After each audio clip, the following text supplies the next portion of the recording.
The, wow, Hello, Regan. sorry. Okay. Now we're really yes. on. August 8th, public hearing will be held for the annexation of land owned by Knollwood Partners LLC and Convery Investment Management Company. This is the Knollwood tract between US 1 and Camp Easter Road. And then finally, item E on your consent agenda as described last week.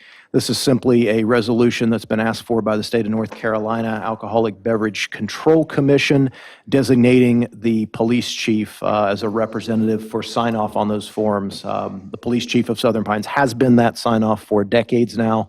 This simply just formalizes it, and the state can put it on record that way.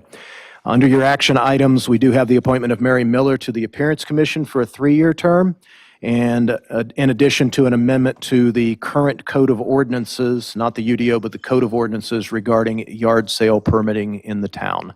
And then the public hearings will be introduced at such time that you hold those this evening.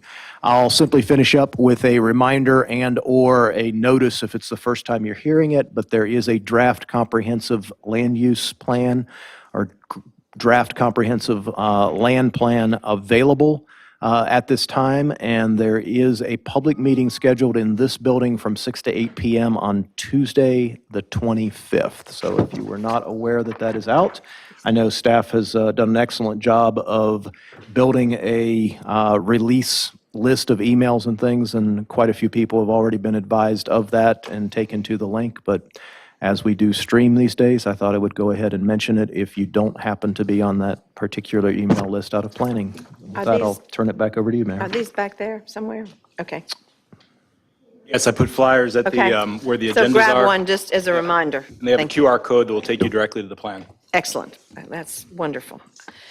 Okey dokey. Well, thank you, Mr. Parsons. Now I'm going to turn over to the public comments of the public comments portion of our meeting. Just remember the 3 minutes, even though John McInerney doesn't like that.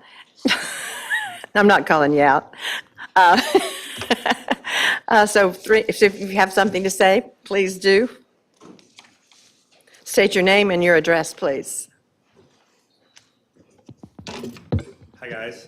My name is Logan King from 355 East Connecticut. I just wanted to come here on behalf of myself, William Dean, everyone else at Skaters for More, and all of our residents who are very excited about a future skate park. Thank you guys so much for all your help for this official pledge and my commitment, giving you my guys' commitment to making sure Aberdeen and Pinehurst are both on board.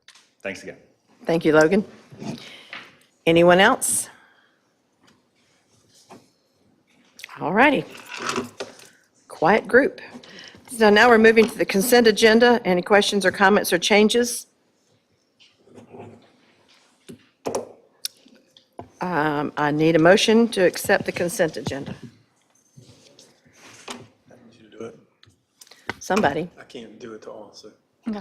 I'll move that we approve the consent agenda. Pleasure of the council. Aye. Aye. Except as to 5D that I can't vote for. Okay. True. Okay, so pleasure of the council. We all agreed, except for you. No problem. Okay, now we're going into the action items. First on the list is the approval of Mary Miller to the Appearance Commission.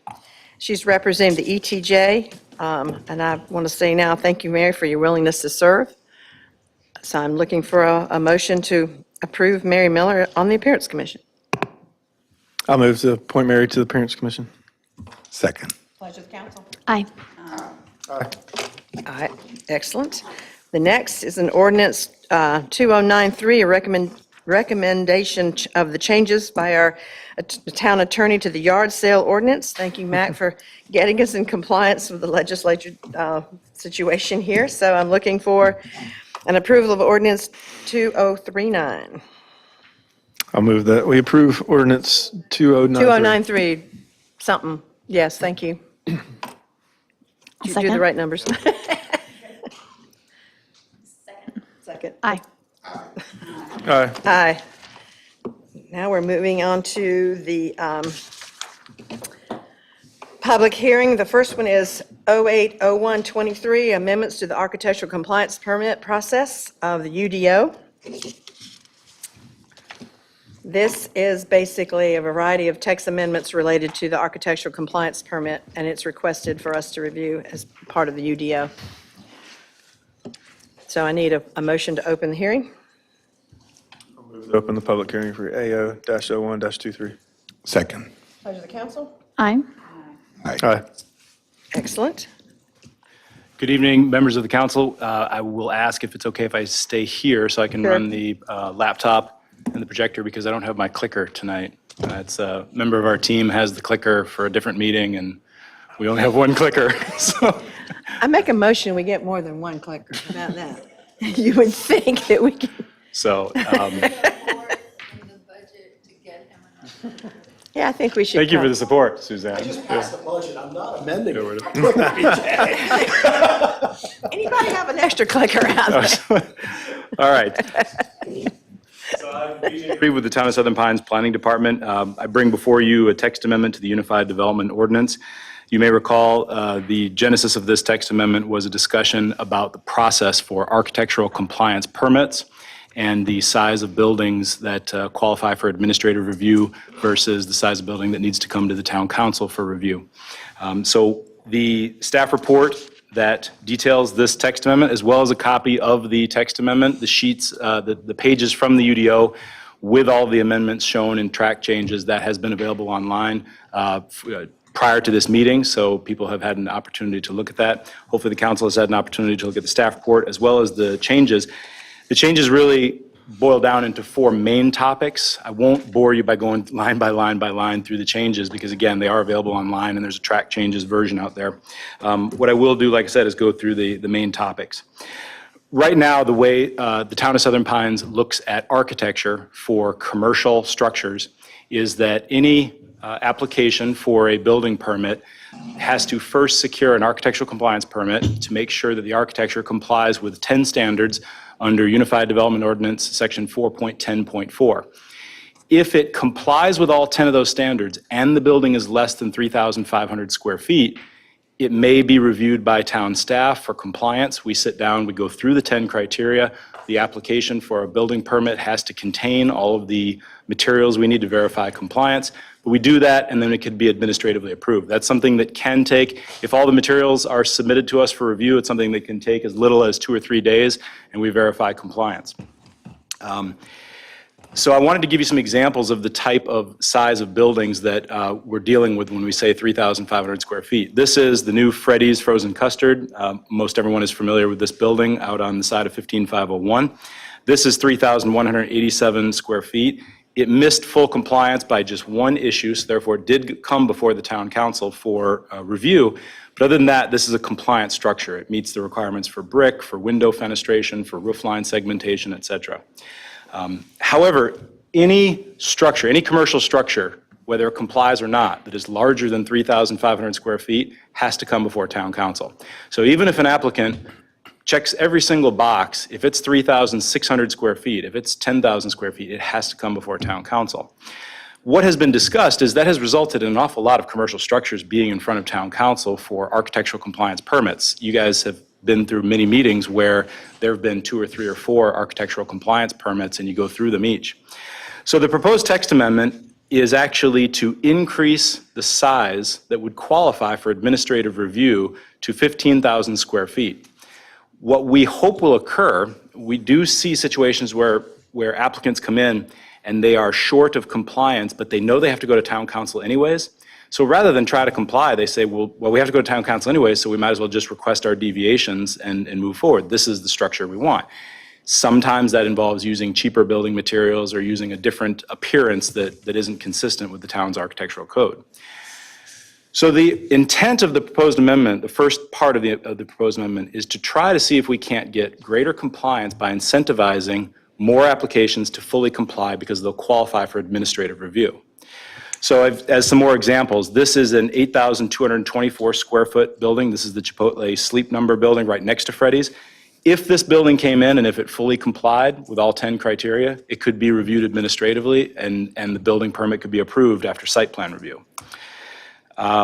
This is the same building. This is the rec room building. The rec room building is 13,964 square feet. This building, when it was remodeled, renovated. If this structure had complied and come into compliance, it could have been reviewed administratively.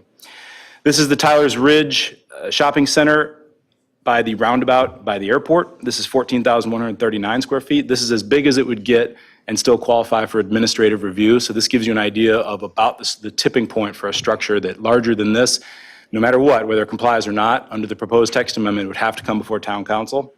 So here's an example of a 17,962 square foot building. This structure would have to come to council no matter whether it complies or not. And the basis for that is simply that as structures get larger, and as the visual impact of the structures get larger and the intensity of the structures gets larger, there's a basis to bring it back before town council, regardless of whether it complies or not. It enters into, you might say, the public realm of concern, and it gives the town council an opportunity to look at it. This building is 40,000 square feet. It's significantly bigger. And so hopefully council at this point has a feel for where the tipping point would be on this review and the purpose. Before I go on to the second of four, do you have any questions? Just to clarify, if they're following, excuse me, if they are meeting all of our standards now or after this change happens, we would have no right to deny them, like, their application for architectural review if they're meeting all the standards anyway, correct?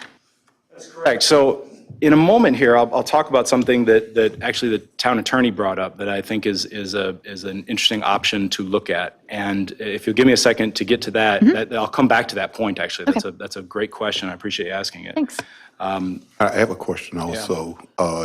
Would they still have to come before the council for the preliminary plans or the conceptual plans?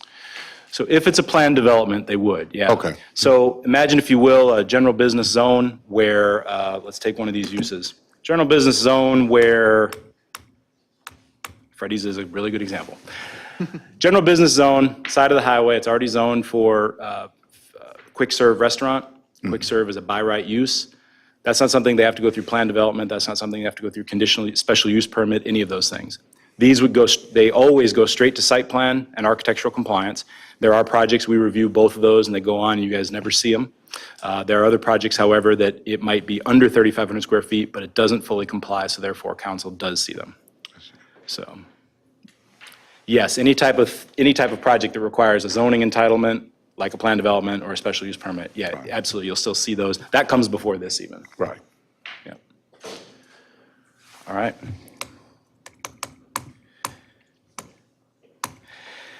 The next topic that is detailed on the first page of the staff report is in the same section. We want to clarify that an application for an architectural compliance permit must provide a dimensioned site plan, elevation drawings, and colored renderings.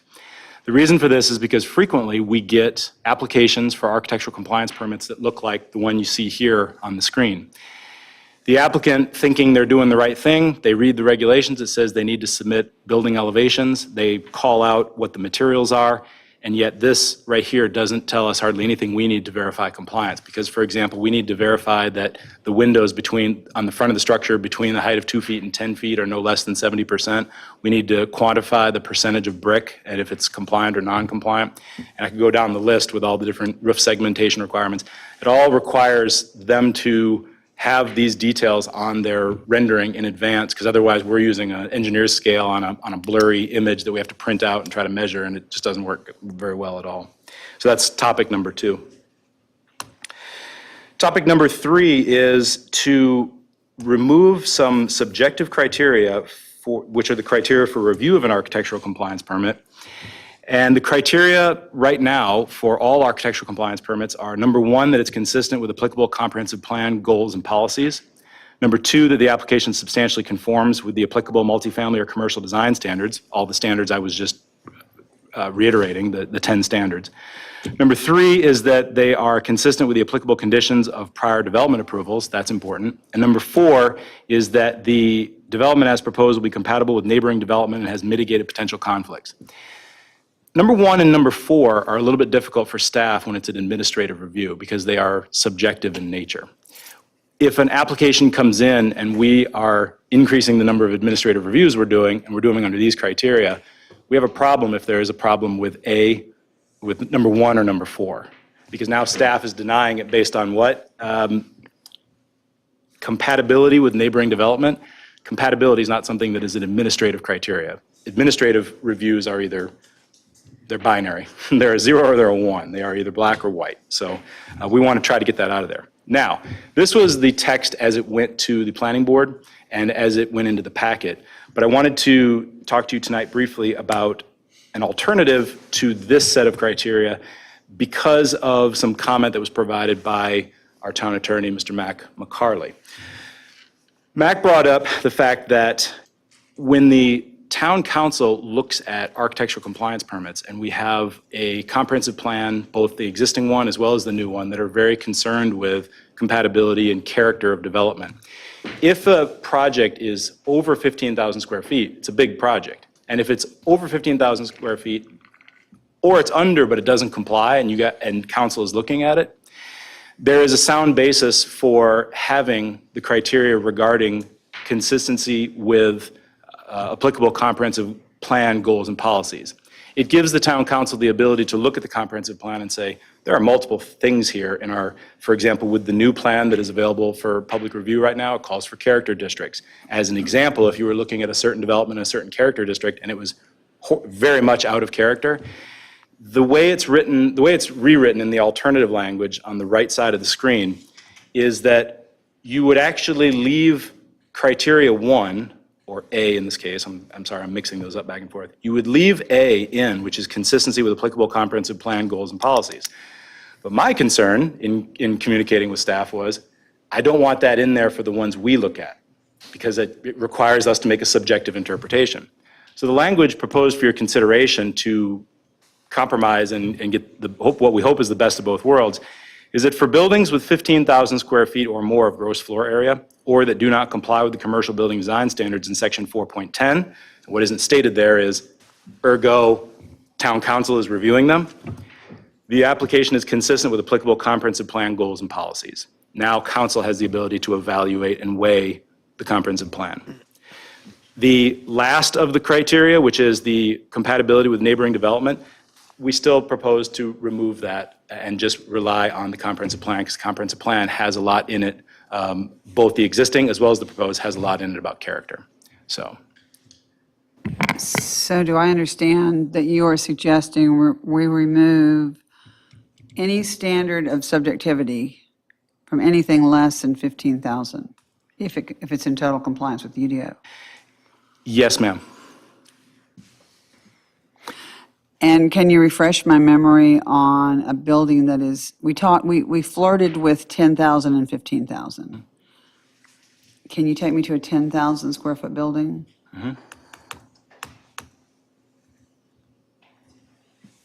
When we originally talked about this. And again, the subjectivity has to do with the staff's subjectivity and not, Correct. okay. Yeah. It's not a good legal precedent. It's not good to have administrative decision-making involve Regarding any subjectivity. Involve any subjectivity. Right. And Is it good to have the issue of subjectivity completely removed from the smaller buildings at the expense of constituents being frustrated and us being frustrated? I'm going in circles, and I know that. okay, I'll give you an example. Let's say there is a project that comes in that is 9,000 square feet. And they think that the 10 criteria they have to meet for the commercial architectural compliance result in a building that is terrible. They don't like it. They Right. think it's out of character and inconsistent. Who is they? Is they, okay. The applicant. The applicants believe that their building is terrible. Excuse me, no, the applicants believe that the standards that they're supposed to comply with, the 10 standards, Okay. to gain administrative approval, Right. that those standards result in a building that they don't like. They don't Okay. want it, they Okay. think it's a terrible building to design that way. You have Right. had applicants come before you and say, we could design it according to your 10 standards, but we think it's ugly. Therefore, we think this is better. If that was the case, all they have to do is bring in an application that doesn't comply, and it'll automatically go to council. Right. And since it won't comply, council can invoke the comprehensive plan and in the issue of character and consistency with the comprehensive plan. Because it says for buildings over 15,000 square feet or those that don't comply, which are the ones you're looking at. Right. What this text amendment, we hope, does is give an incentive for compliance by an applicant coming in, let's say they have an 8,000 square foot building, they what is normally the case is they are willing to comply with 6 or 7 of the things, but to comply with all 10 makes the cost of construction too high for them. They're just Right. not in the mood for it. Their numbers don't work that way. And you can just say no. So we say, then you have to go to council. And they say, Right. how long does that take? And we say, well, we have to get on the agenda. We have to, and therefore it's going to take about 5 to 6 weeks with the lead time for council meetings. And they say, well, if we comply, you mean how long would it take? I said 1 to 2 days. And what we have seen, what we observed is people have been willing to comply if it means they can move forward faster. Right. I would also like to say, if they put together that building and it does, man, having some issues with allergies. If it does comply and it does turn out to be an ugly building, I would hope that you would make the recommendation or that we would acknowledge that we need to change policy immediately. And therefore it can go back onto your plate or to staff's purview to handle it. Well, and I think I would suggest there's 2 parts to that. One is the policy regarding where that decision is being made, but the second is the policy of the standards of your architecture. Because The standards. if they followed your standards and you don't like the building, then it's time to look at the standards. Agree. And I think that's something we will be doing once we get into the UDO and beyond the CLRP. But as council discussed this, this was sort of step 1 and an interim sort of move until we can take a look at those architectural standards. And in part, once the character districts, should we move forward with that concept, you may have varying standards depending on where the building is being built. Yeah. So, Well, I think it keeps us doing what we're supposed to be doing and then keeps the rest of it off of our plate. Right, well, it also, yeah, right, it addresses policy, which is our job. But I loved your turn of phrase, by the way, I wrote this down, your public realm of concern, I love that. My concern is, should the CLRP be in place before we make this move? Talk to me about that. That we have given that thought. The proposed comprehensive plan, of which there's a public draft available and everybody should read. 12 pages, let's go. It's a lot of pictures. And we're very appreciative of that. The His family's on the cover? I didn't pick that, believe it or not. It's a great Matt picked picture. that out of a whole pile, and he It's a great put that picture. on. Thank you, yes. The proposed revisions are all pertaining to procedure. They are not pertaining to the architectural code. So one thing that has been discussed in the past is that with multiple character districts, you may in fact have different areas of the jurisdiction that fall under different architectural standards. It may in fact be that a commercial structure built in one part of the jurisdiction would have different standards than another part of the jurisdiction where the Right. character is different. In that case, the procedure we're amending tonight, or proposing to amend tonight, would apply the same to both. What would be worked on later would be, what are the standards that result in a building that best reflects the character of this district? And those standards would be worked into that district, and the same process would have to comply with those standards instead of those standards. And you're going to get, therefore, unique buildings that are more consistent with the character of the area where they are within the community. Except character in and of itself is a subjective principle. Yep. So And that subjectivity we're would be... therefore talking out of both sides of our mouth. That would be implemented then when the comprehensive plan is adopted. And if it is adopted and it calls for character districts, then you would bring forward a text amendment to the UDO to implement that with standards that reflect that architecture. If you, as decision makers, don't care for that, you don't feel that those standards do reflect that, then you wouldn't adopt it. So that policymaking, as the term you like to use about policymaking, Right. would be by the town council, and it would be setting an architectural character that's consistent with that particular district as identified in the plan. So, How many projects can you think of that have come before you that are between 10 and 15,000 square feet? between 10 and 15, I would have a hard time assigning a number to it. I could go back after the work session. Excuse me, it was an agenda meeting discussion. Right. After the agenda meeting discussion, I went back and looked at a variety, some of which are part of this PowerPoint. Right. I would say that, are you looking for a percent or a hard number? I'm looking for a hard number. In the last year, how many proposals The last rolling 12 months? have come before us between 10 and 15? not a fair question. I gave you No, no, I'm I 4 or gave you 5, no 4 or warning 5 or about that 6. question. Yeah, I would be willing to bet it's 4 or 5 or 6. I think I'm very comfortable with that number. Okay. Yeah. In the last 12 months, not this Right, calendar year. 'cause right. this is- I'll take but- it. I'll take 12 Yeah. months back from now. Yeah. There are plenty that are still bigger, and Yeah. so. The main objective is to incentivize compliance. No, and I understand that, and I agree with that, and I applaud that.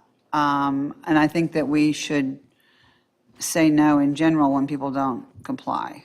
I think that the rules are there for a reason, and the policy's been set, and I firmly believe that. I think to jump from 3,600 to 15,000, and I realize we've had this discussion before, and I'm just kind of trying to think through what is fair to our constituents, and are we putting the cart before the horse when we're talking about, let's do this, and then we'll do the CLRP, and then we'll go back and correct what we've messed up on. And it's a whole lot easier to go from 10 to 15 than it is to go from 15 back to 10 if we find we've made a mistake. So I understand what you're saying. I totally applaud the compliance issue. I also, I think, share a concern with many constituents about wanting to maintain the fabric and the character, if you will, of the town. And the 10 to 15s are not usually real strong on character, in my opinion. So I would proceed cautiously, and I would like to take it out for a run at 10,000 rather than 15,000 if we were going to do it. Because it would, I want the option to be able to correct our policy if that's what we need to do.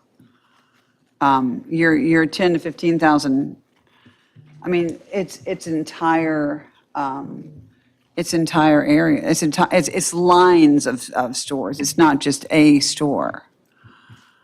So, those Do are you my like the thoughts. architectural code as it's presently written? The 10 standards?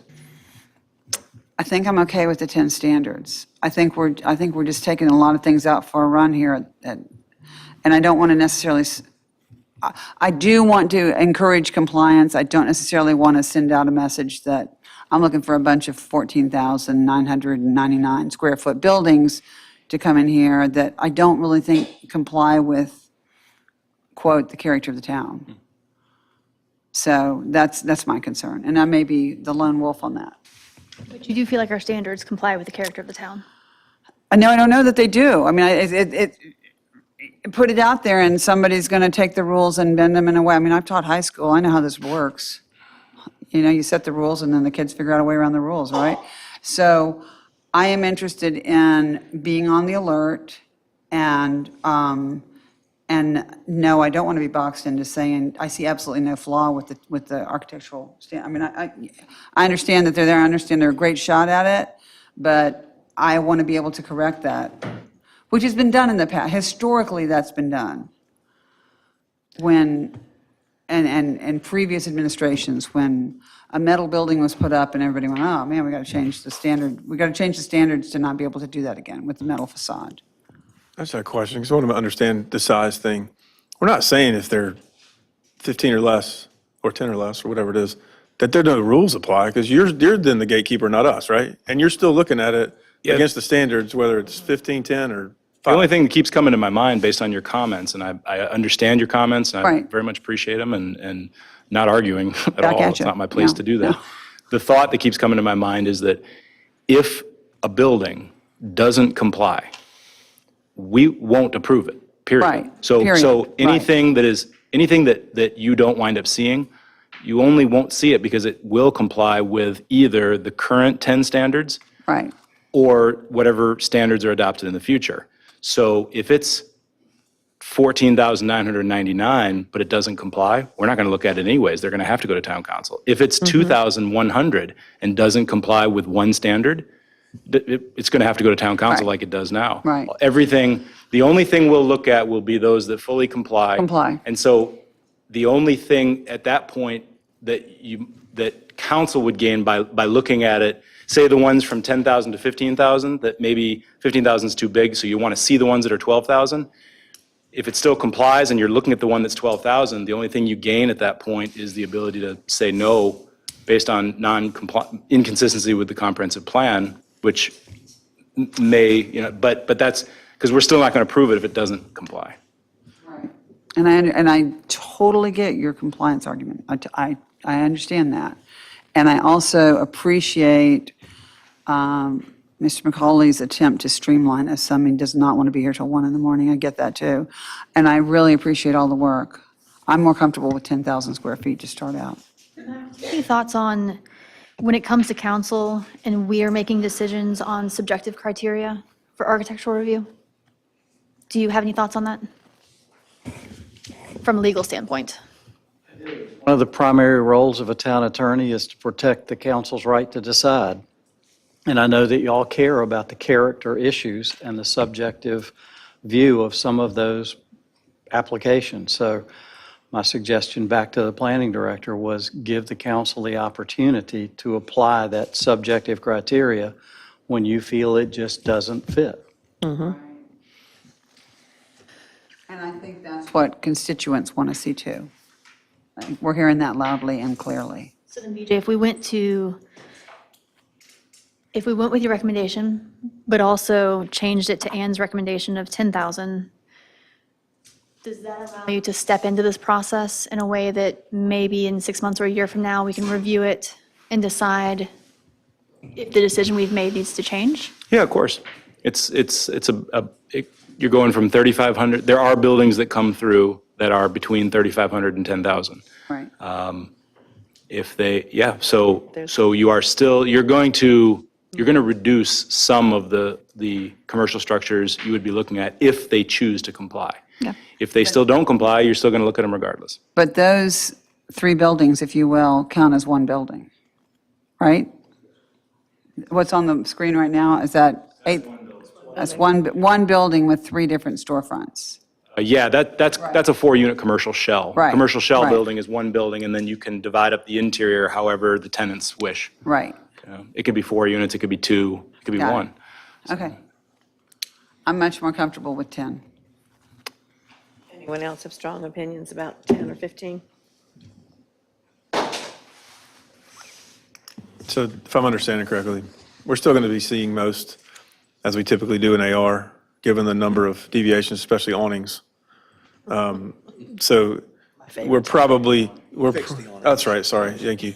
But we're probably, maybe, we'll see how it shakes out, but we'll probably still be seeing most. I mean, in the years I've been on here, it's very rare that something comes through and it's 100%. Yeah. But anything, I know Max said that we do more AR than any municipality that he has Ever. worked with. And if it helps get that process better, I'm for it. Aaron, so your answer to my question earlier was if it complies 100% with our regulations, our right to deny it then falls on the subjective criteria of if it complies with our CLRP. If it complies with the 10 criteria, it'll only come to you if it's over 15,000 square feet. Now, if it's a 20,000 square foot building and it complies with all the UDO, you would still look at it to see, is it consistent with the character of the district and the goals and policies of the comprehensive plan? Okay. So let me ask one more question. If we were to move it to 10,000 instead of 15,000, does that mean logistically it has to go back through planning board? Or would that just be an amendment? Okay, thank you. You could just make that tonight. So, yeah. Just like the option that we presented as an alternative, this alternative here where you add back in, the version that went to the planning board is the version on the left, where you get rid of number 1 and number 4 completely. Right. The other version, and when we get to motions, I've got some stuff drafted up here to help get through motions. Was there anything else that you wanted to go over? Yeah, there was with one your last thing, presentation? which is to remove the entire section on amendments. And the reason is because 2.26.8, after we adopted some revisions under North Carolina General Statute 160D, which called for 2.8.4 amendments to development approvals, basically one catch-all to how you amend all development approvals. You can go back into the specific sections now and get rid of the individual amendment sections because it's just standardized for all development approvals, and it's a lot more consistent that way. You don't have to keep flipping back and forth looking for different amendment criteria. So that's more of a housekeeping thing, but it looks fairly noteworthy when you're skimming through the text amendment. Those are the four things. Any other questions?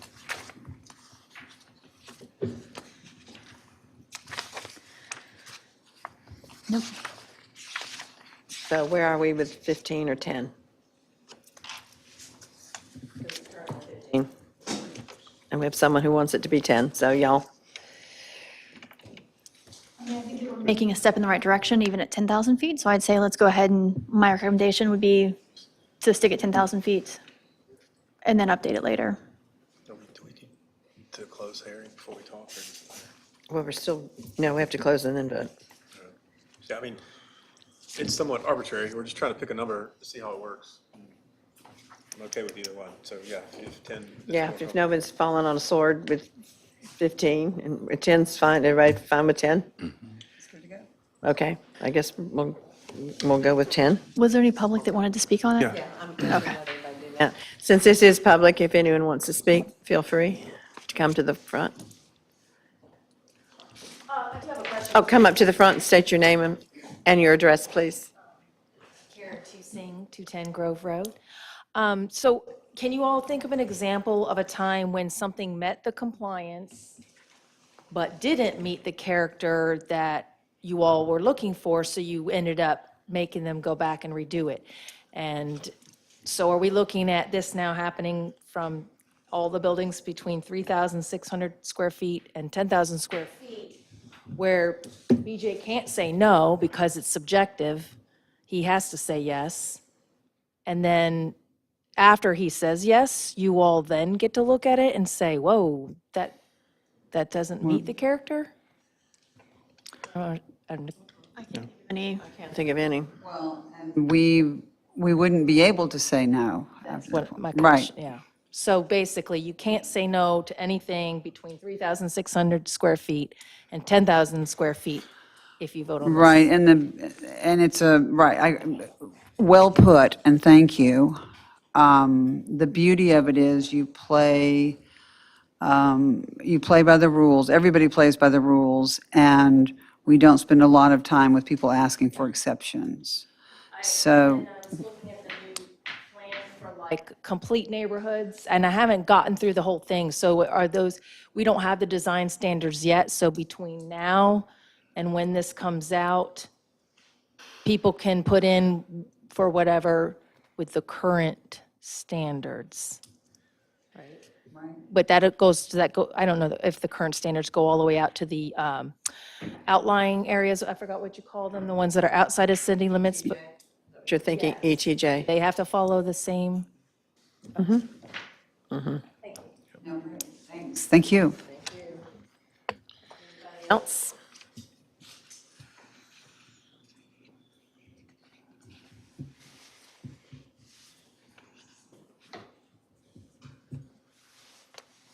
Dan Coleman, 225 North May. I appreciate that you ratcheted it down to 10,000. I personally have a lot of confidence in the review process that the council administers for character. And it is essential to our brand. I can't tell you how many visitors we're getting today at the Welcome Center who are day trippers who come down from Durham and Raleigh, Holly Springs, Apex, Cary, to here and up from Laurinburg, who say, I need that small town vibe. I just, we're so upset about what's going on in our community. And I'm glad that you ratcheted it down to 10,000, but it does seem, putting the cart before the horse, to vote on this today when we're in the middle of this draft CLRP. And as BJ mentioned, these character neighborhoods that don't have standards yet. So I'm not sure how that's going to work. but I wish you would consider postponing that part of the text amendments until after that draft plan has been approved and we have a new council seated. Thank you.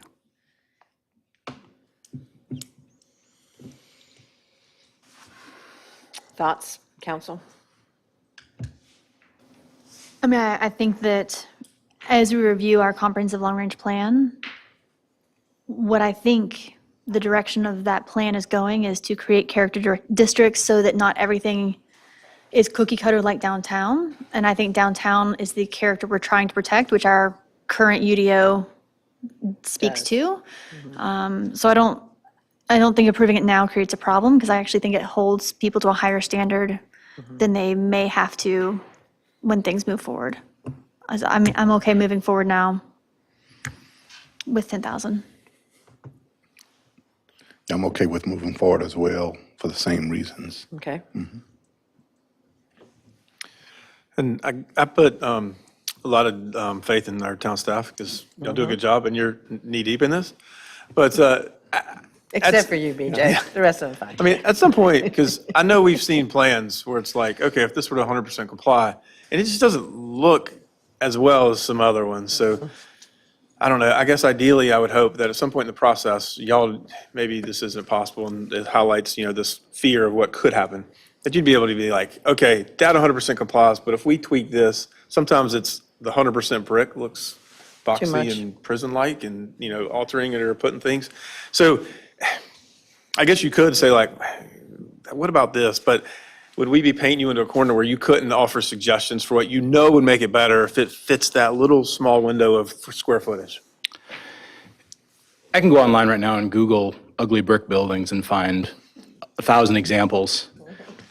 Most applicants are going to come in and they're going to look at our standards and they're going to say, if we want to move quickly through the process, can we design a building that we feel is a good-looking building that apparently complies with the 10 standards that are in their local zoning? And if we can, and if it does, then we can qualify for administrative review.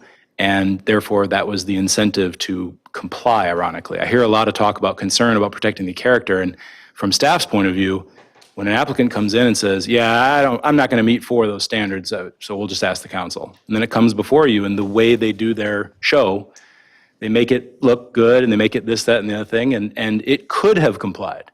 It could, and they'll say, well, if it was all brick, it would just be ugly. Look, it would look like this. No, it wouldn't, actually, because what you would do is you would come up with a creative way to use brick Right. through soldier coursing and all kinds of other stuff that would make it a segmented building, and it would be a good-looking brick building. We've seen plenty of them come through and be built in the town.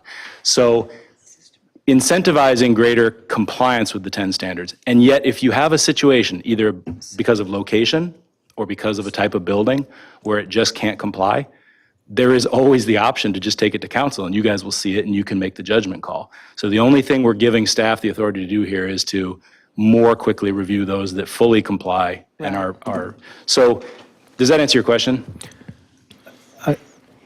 I will also just go one step further and recognize BJ, his staff, James, all the members of the TRC, and answer your question, Bill, with they always have the opportunity to make suggestions or recommendations. I mean, if it 100% meets the code and no, they can't deny it necessarily, but they are very good about working with applicants and making suggestions. Sometimes it has to do with the site plan as opposed to the architecture, but nothing would preclude them from suggesting, okay, great, you've got 85% brick on there, but would you consider, doing some additional fenestration or something? The answer may be no, but if the question is, are you precluding them from being able to work with applicants in that way, I would suggest no. Yeah, and Well, and the other concern that I have, that I really, really don't like, is 2.23.7 criteria. The application is consistent with applicable conditions of prior development approvals. And I don't think that, that's an argument for precedent, and I think if there have been mistakes made with precedent, then we're giving everybody a ticket to comply with those mistakes. So that criteria is just if it's a architectural compliance permit for something that was reviewed as a special use permit, it Right. has to comply with the conditions of the special use permit. And you actually just went through a project where you put conditions on a special use permit related to architecture, so you would want that to be there, I would think. Well, Because my that's the concern- Southern Pines Country Club project. Right, would my fall under that. concern is the argument that, oh, well, the past councils have approved a 48% brick facade. So, This would be prior development approvals for that project, yeah. for the same project. Okay, thank you. Use permit or planned Yeah, development. I don't want to hear that argument about, well, in the past, this has been approved with Yeah, no. X number of brick. Okay. I want to protect us from that because either we change the policy as to the amount of brick or I don't want to hear that. I don't want to waste time with that. Yes, hi. So State your name and the whole thing. 210 Grove Road. So I'm thinking about the new distillery and the way it looks. It's, I guess, outside of your historic district. So that's why I asked the question about standards for Southern Pines and its outlying areas. My parents live in Williamsburg, Virginia. If you're familiar, generally kept a very nice, lovely, consistent, homey look. And a couple years ago, I went back and there's these gray square apartment buildings. They're dark gray, similar in color to the distillery, which, I mean, it's a distillery. I'm not going to complain, but what if somebody said, okay, well, I'm going to build apartment buildings in that new area right across Highway 1 that will look like the distillery? How can, and I'll make each apartment building 9,900 feet, Square feet, right. square feet, Right. yeah, 9,900 square feet. 999, yeah. Basically, they can make gray, Multifamily is going to always come through us. They can't build multifamily without council approval. It's not staff would not be able to prove that because we're not measuring it against the character of the building across the street. We're measuring against the 10 Against the standards code, that are in the yeah. Unified Development Ordinance. Referring to this, what Ann just said, and it's prior development approvals for the same project, meaning that if they came to us and said, this is what we want to do, and we said yes, then as they continue to develop, they have to meet those same standards that we said yes to. going to be zone complete neighborhood, so that includes like a shop, maybe shops on retail on the first floor and apartments on the second floor? Isn't that a complete? Within 5 units, it comes to us. Okay, so. No, I'm kind of lost. Would have to come to you even if it's under 10,000 feet? Correct. I mean, and you can actually turn and thank the gentleman who's our attorney for that change 10,000. because he did that. Don't confuse the draft comprehensive plan and discussion of complete neighborhoods with the zoning of an individual tract with an architectural permit, because they're actually, while all part of any given development, they're interrelated, they're three separate things too. But your questions are great. Oh, Thank you. Thank you for asking. Visual aid, I pulled up the site project review process for Southern Pines. I think you guys have seen this diagram before, and this is really what it's getting at, is that the site plan and architectural review happen right here. And How big can you make that picture for, I bet there's no, can anyone in the room read that? There we go, that's better. Okay. Is that So- online too? Because we've seen this before. Is that somewhere they can? I don't think it's online. It's actually a training tool I use for new staff just and so. Show them. Yeah, the site plan and architectural compliance permit, part of the development pipeline comes right here. The zoning entitlement, which comes before that, whether it's a conditional zoning district, plan development, special use permit, rezoning, or a by right use, all that section is referring to is if there's a condition of a prior approval, that's a prior approval of the subject property. So it's one of these zoning entitlement. Again, the example being Southern Pines Country Club is a really good example, is architecture was very important to the town council. Town council put a condition on it that the buildings should have some variation between them in their appearance. And I've already had meetings with the applicant about that variation, how much variation is needed. And so that is then going to come, it's going to influence the architectural compliance permit for those structures. So that's complying with a condition of a prior development approval. Yeah. Thanks, BJ. Yeah. Anybody else out there?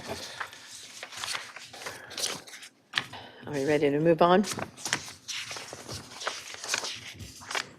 Looking for a motion to close the hearing.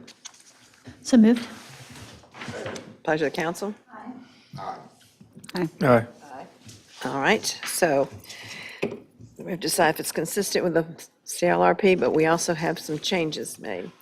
If I may, I took the liberty of, because of the revision that MAC suggested and we proposed tonight, you would want to be looking at under town council action on page 4 or 5 of the staff report. You'd want to be looking at option number 2, which is that the proposed text amendment is consistent with the comprehensive long-range plan as a reasonable way to implement the comprehensive long-range plan for the reasons set forth in the planning board's recommendation, and therefore the town council adopts a planning board resolution that is included, but with the following edits or additions to attachment 1.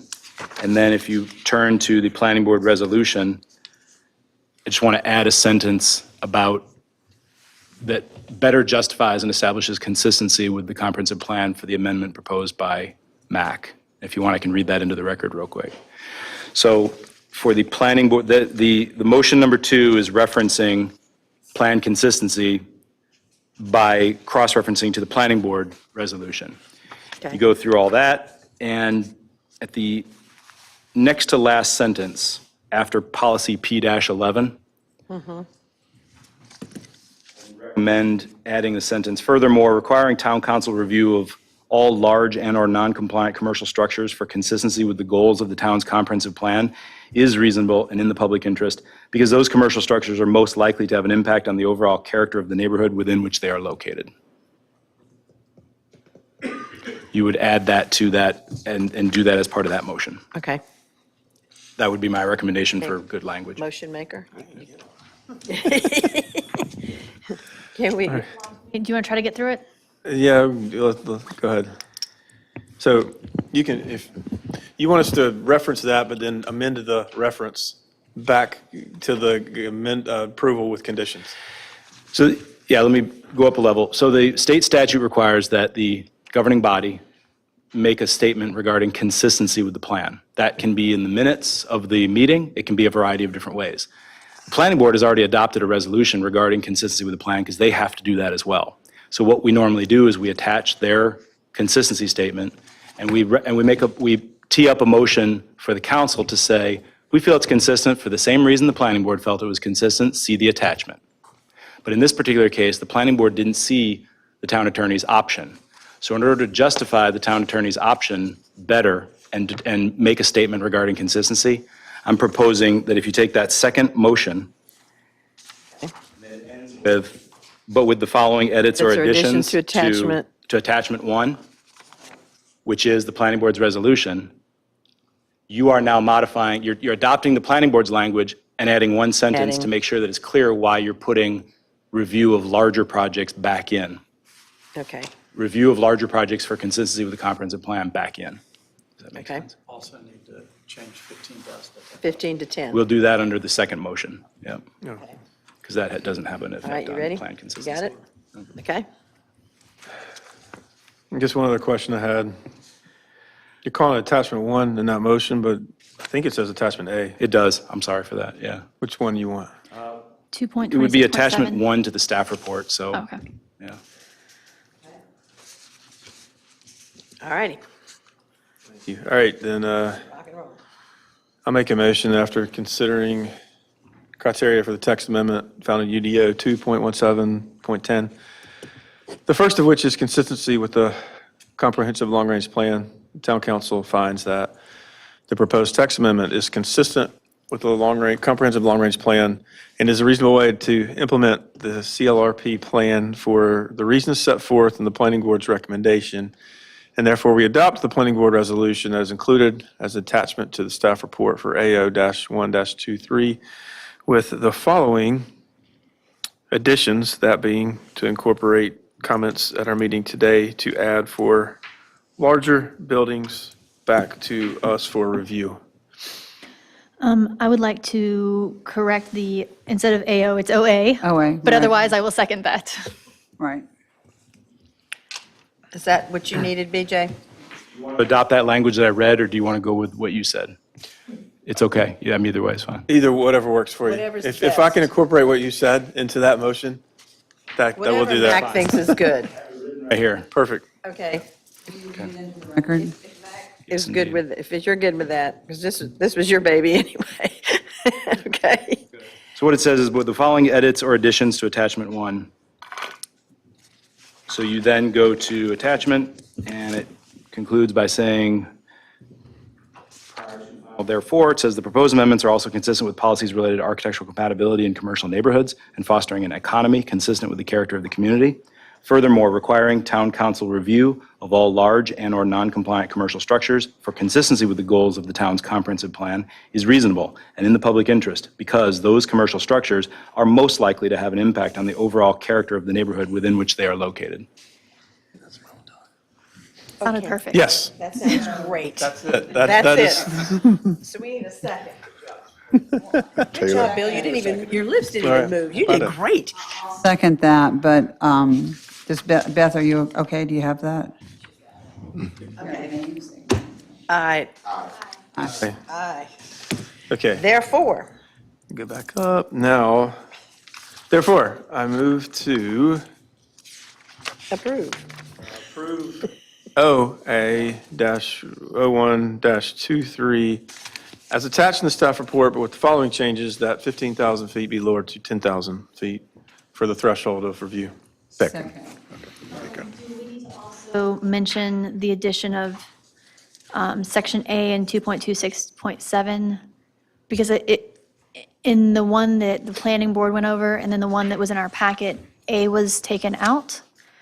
And then you said that you wanted to include A so that buildings over 10,000 feet still have that subjective nature of complying with the CLRP. It's not a bad idea to clarify that, yes, ma'am, because it is a text amendment as well, just like going from 15 to 10, that is an additional text amendment. So you can say pursuant to the language presented by staff at the meeting, something like that. Okay, Got it? do you want me to say that, or do you want to say it? Pursuant to the language presented by staff in section 2.26.7. Second. Aye. Righty. That wasn't hard at all. Very clunky. Okay. Phew. Moving right along, sort of, kind of. The next public hearing is AX 0123. It's an annexation of 1 acre of the north side of Eastman Road. This is voluntary annexation. This is on behalf of the town. Are you going to speak to that one? Or he, because we own this property, so. I'll be doing that one. Anyone have any questions about us annexing our own property? No, and I think that it ensures protection by police, et cetera. Yeah.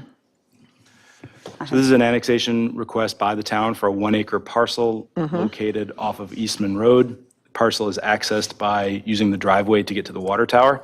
This is a large vicinity map of where the subject parcel is. You can see the Eastman Road area clearly because it's not within city limits. The city limits is the 50% transparent yellow. So as you zoom in closer, you can see the subject parcel is, again, 1 acre that is just to the left or west of that driveway that goes up to the water tower. And then if you look at the water tower, there is the subject parcel surrounded in a red border. The annexation is for the entire parcel, and it's all owned by the town of Southern Pines. And so if it were annexed, that's what it would look like on the map. Okay. Not in the 50% yellow overlay, is that all Southern Pines owned property? No. Everything that is not 50% transparent yellow is just simply not city limits. Yeah. And all of it's ETJ with the exception of one parcel. Oh, I'm sorry, I didn't mean outside, I meant the rectangle on the inside of this photo. Who owns the property all around that red square? Various owners. Okay, there's Variety various. of owners. Okay. Yep. You I was wondering probably- if- You might not be able to see the black Someone changed. property lines, I can zoom in real quick here and you'll see them better. Okay, I can see it, yeah. One of them came before us, Yeah, one of the owners. yeah. I don't see any street names, and I think you're over in the area of Lost City. That, yeah.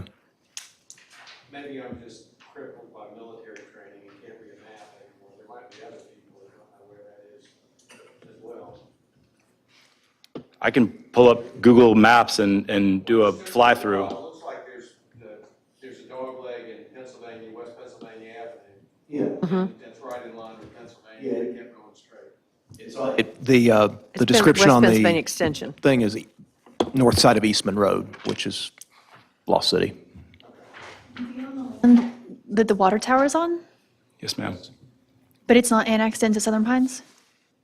It is. Yes. It's It was annexed. part of that, that's the other rectangle just across, like, Okay, I see it. right there. Okay. Okay. I was just trying to decide if there was a reason that the line was drawn just around that one parcel, if we owned other stuff, but I think you clarified it. Thank you. Questions? I assume you're going to ask for public? Yeah, okay, second. okay. I'm just asking, y'all have questions? Anybody have questions since this is public? Open. Yeah, we need to, sorry, didn't open it. Open public Sorry. hearing AX-01-23. Second. Council. Aye. Anyone have any comments in the public on this one? All right, we need to close the one we just opened. I'll move to close the public hearing. Pleasure. Aye. Aye. I need a vote. Motion I'll move to adopt ordinance approving voluntary annexation request for AX-01-23 for the property as defined in the submitted written meets and bounds description and to have the ordinance effective immediately. Pleasure the council. Aye. Very good. Next is another annexation of 31.99 acres on the north side of Morganton Road. I need a motion to open. I'll move to open the public hearing on AX-02-23. Aye. Aye. Aye. Annexation 02-23 is for 31.99 acres of property. That is actually Morganton Park North Phase 9. You have approved a PDP for an apartment complex on the subject property. They are moving their way through site plan review, and they are moving their way through architectural compliance review. And the subject parcel actually has kind of an interesting arrangement that I'm going to go over very, very briefly. Our town clerk, Beth, and I spent quite a bit of time on this one, but I won't bore you with all the details because that's why we're here. So we take care of it. This is the subject parcel outlined in red. And within this 31.99 acres requesting annexation, there are actually 5 separate areas that are defined in the ordinance you have before you. The first one is a parcel that is bisected by one right-of-way and one separate parcel that functions as a right-of-way. That is the property owned by Morgan and Park Realty LLC, which is the authority to sign off for a petition for annexation is with Charles Gregg. Second one is with PANC Realty LLC. The authority to sign off for that one is Charles Gregg, David Grantham, and Jeff Kilpatrick. And I'm mostly going over this for the record, not because it matters too much to the annexation if you want to annex it or not. But the third is the Morgan Park North Master Association LLC, and the authority to sign off for that one is Thomas Van Camp.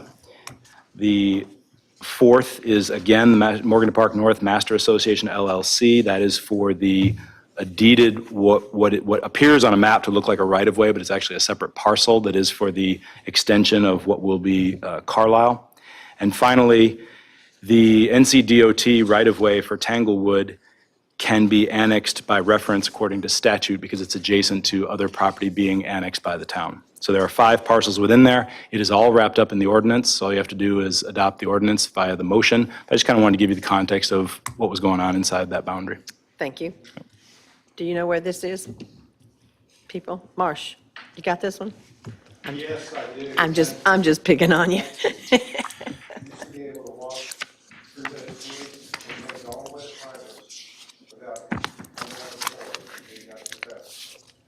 That's how old you are. That's how lost we are. Any public comments?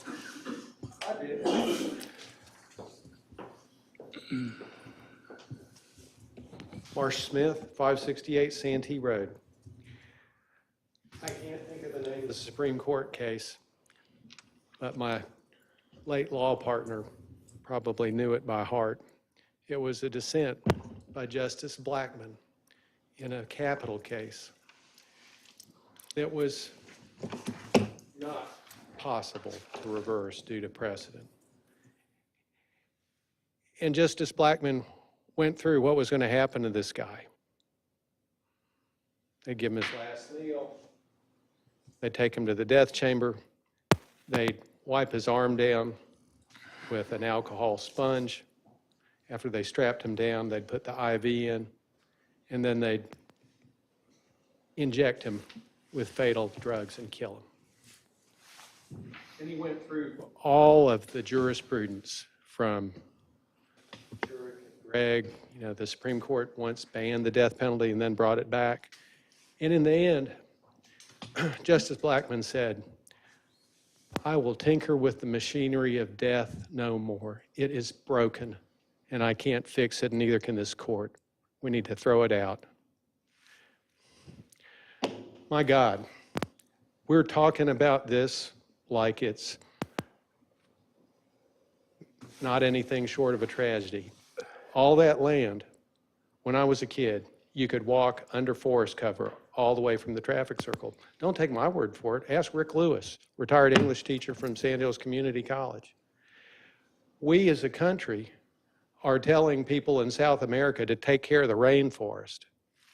And look at our production line. Look how efficient we are in killing our forest.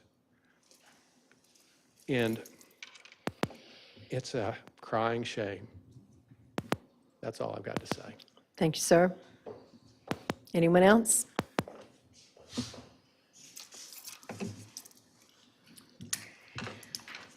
I need a motion to close. I move to close the public hearing. Second. Aye. Aye. Aye. Pleasure of the council. I'll make a motion to adopt the ordinance approving the voluntary annexation request for AX-02-23 for the properties as defined in the submitted meets and bounds descriptions, and to have the ordinance effective immediately. Aye. Aye. Aye. All right, moving right along. We now move to PD 0223. With this one, I just want you to be aware, we are going to hear the staff report, and then the applicant will speak, then questions from the council, and then if the audience still has questions, then you all will ask at that point. So just kind of let you know how this goes. So hopefully some of your questions and concerns will be answered by then. If we want to take a short break before we get started on this one, I suggest we take 10 minutes, please. But you said, I wasn't going to ask a single question until the full public comments had happened because of what we were accused of last time. But you said you want us to ask the questions before that? I think we should, Okay. but I mean,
That's why you're so healthy.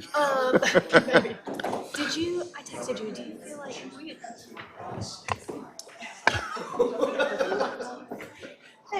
At least give Bill a chance to clear some room for you.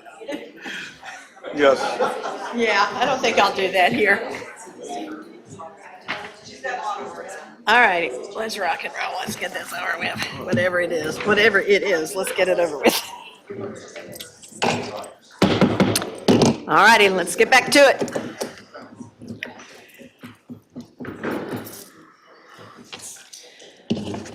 All righty, this is PD 0223, conceptual plan for west side of South Bennett between New York Avenue and Pennsylvania Avenue. This has been continued, I believe, 3 times. 3 times. We're going, let's get it done tonight, please. So, starting with our staff report, and since our staff is BJ, Yeah, do you want to take action to reconvene the public hearing? I guess we should, since Yeah. we've continued. Yeah. All right, let's reconvene the continuation. Or do we have to, does that, Yes, Mayor, you can do it. I can do it all by myself. I say we're going to continue this now. We're going to open now. Let's go. Amen. All right, BJ Grieve with the Town of Southern Pines Planning Department. This is PD 0223. This is an application by Colin Webster on behalf of Grosvenor Land LLC for a 4-story vertical mixed-use building located at the intersection of Bennett Street and New York Avenue. The subject property is on the screen, surrounded by the white outline. This project first went before the Planning Board on March 23rd, 2023. The Planning Board did recommend denial of the application and cited 3 specific reasons: a safety issue created by diagonal parking on South Bennett Street. At that time, it was a 5-story building, and they did not approve of a 5-story building. And the total building height would be nearly 50 feet above the current zoning limits. The application then came before Town Council, and following the Planning Board meeting in March, the Town Council advertised a public hearing and opened the public hearing at the April 11th, 2023 regular meeting. And it was immediately continued at the request of the applicant so that the applicant could work on some revisions to the project based on Planning Board feedback and continue some time working with town staff. A second continuance was granted at the May 9th, 2023 regular meeting, and during that time, the applicant eliminated the proposal for diagonal parking on South Bennett Street as a response to the Planning Board's concerns.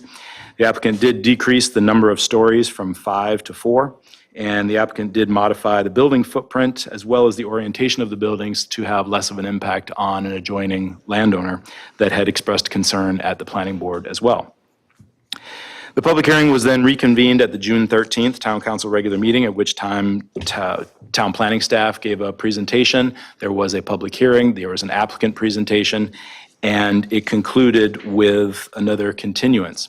At the end of that meeting, the Town Council directed staff to work with the applicant on items that had been identified by planning staff as still not optimally refined in the CDP. Remember, with a plan development, the CDP, which is the document that will become the zoning. So when staff reviews a CDP, we are looking to make sure that this document, if at some point in the future, none of us on the staff are there, and the applicant is a different applicant, someone can still come in and say, can I see the zoning for New York Place plan development? And a member of staff will be able to say, sure, let me look that up. They'll open the CDP, and they'll say, here's the CDP. And the developer can look at that CDP and say, I know the rules to develop this in accordance with how this plan development was approved. So the CDP is the document we're looking to make sure is very clear about the standards that have to be met. So we did take the list of things that the town council had discussed. There were 11 topics. We did meet with the applicant on June 23rd. We spent most of the morning together. We reviewed all of the meeting again was June 13th. We met with the applicant on June 23rd, and we reviewed all of the issues. We did receive a revised CDP on June 28th, which staff then reviewed again and found 4 more small points that the applicant revised and submitted a revised CDP on June 29th. So I don't think I need to spend too much time reviewing just familiarizing the property. Again, there is a slope on the property, but again, this is New York Avenue as you look up towards Bennett Street. Just to, again, refamiliarize with the slope on the property. This is the subject property and how it relates to the Growler shop. This is the subject property looking at it from the street with the overhead power lines that have been a topic of discussion. This is the subject property as viewed. The Growler is on the left, and the subject property would look about like that with a 45-foot building height. This was all, we looked at this all at the last public hearing. I'm just going through this to refresh your memory. So what I'll do now is, this is the rendering of the building, and I'll go through each of the 11 topics and what changes were made and what the applicant has done. So let's start with the number of stories and the building height. The building is still 4 stories. Table 4.4.2 in the CDP sets forth that the building can be 4 stories in height. Table 4.4.2 allows for minor overages of the maximum building height if required by architectural compliance, and I'll get into that in a moment when we talk about building design.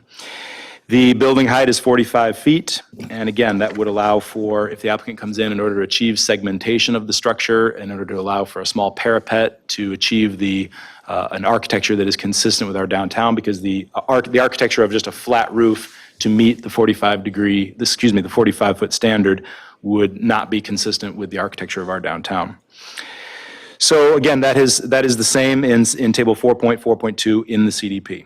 As far as building design, previously the applicant had been asking for deviations to window requirements as well as building segmentation requirements.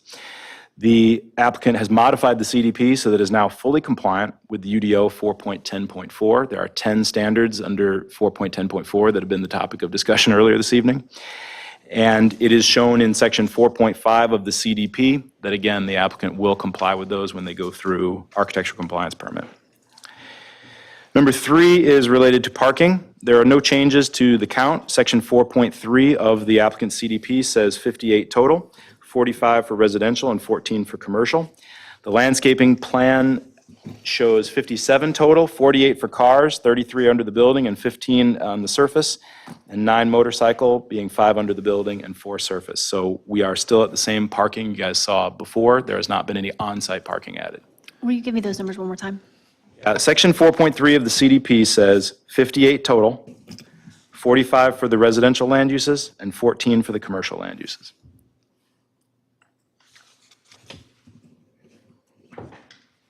Yep. Number 4, landscaping. The property is much more compliant with the landscaping code now because what had been proposed earlier was that in the CDP it said that the applicant will adhere to the landscaping plan that was submitted with the application. The problem staff had, you may recall, was that the landscaping plan submitted with the application did not specify large trees, small trees, shrubs, and it didn't meet the UDO in a variety of ways. The applicant went back and redrew their landscaping plan to add quite a bit more landscaping and basically shoehorn in every single thing they could to be as close to compliant with UDO 4.3. Our site review staff did review it to determine compliance, and the handful of things they still can't meet, they can't meet basically because it's a downtown context and they don't have large buffers like you would on larger planned developments. And so right now, table 4.4.1 in the CDP specifies precisely what they still are not meeting, but this landscaping plan that you see on the screen does specify where all the large trees are, where the small trees are, where the vehicle use area perimeter landscaping is, where the street trees are, and almost adheres to the UDO 4.3. It's a little short, but what is short is specified in that table.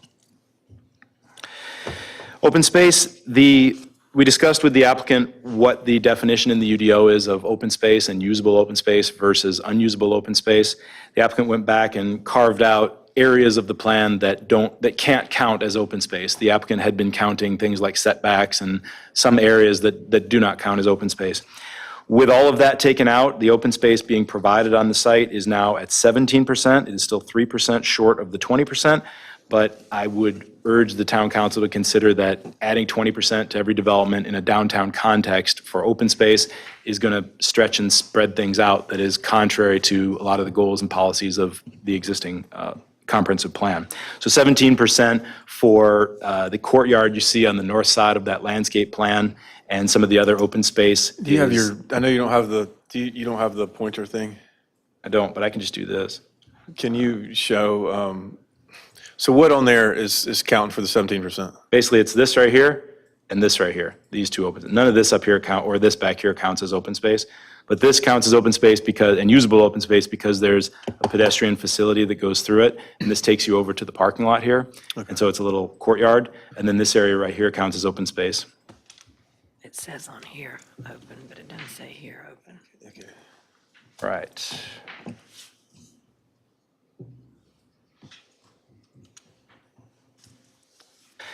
After open space, we get to watershed.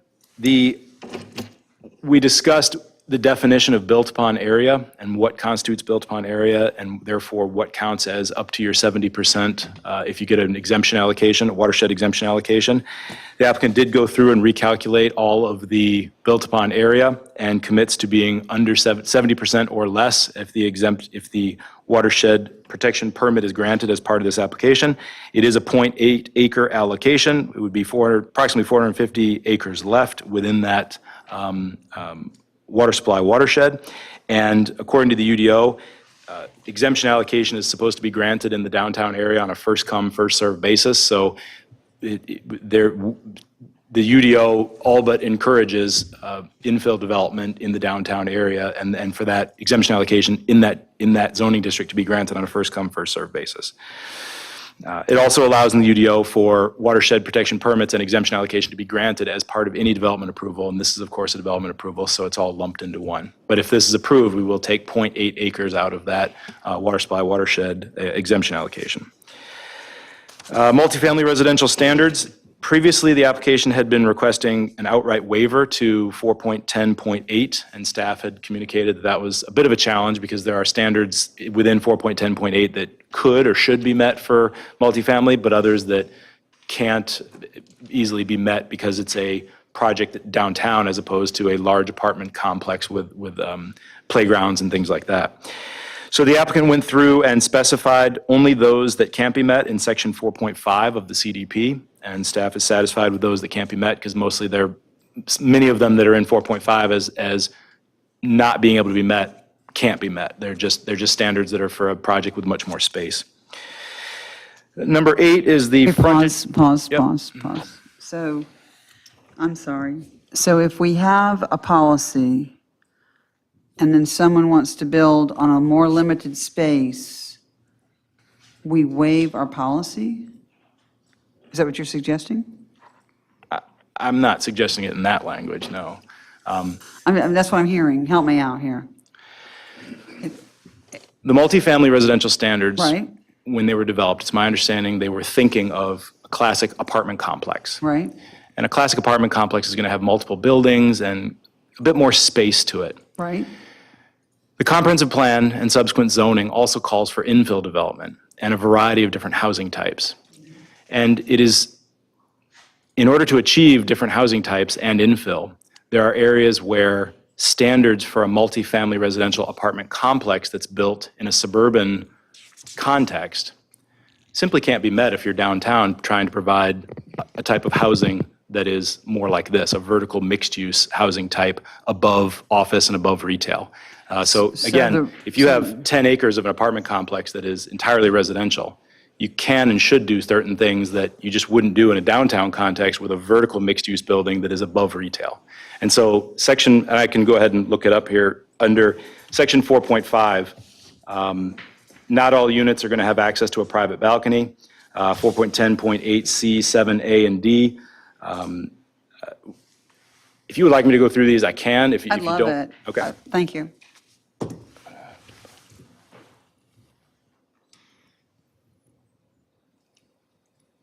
So I would love to know what things, quote, can't be met.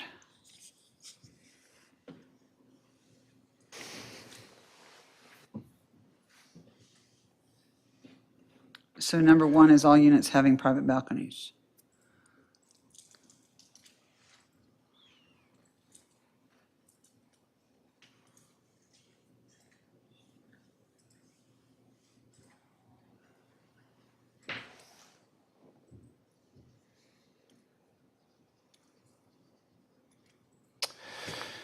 Okay, so 4.10.8C.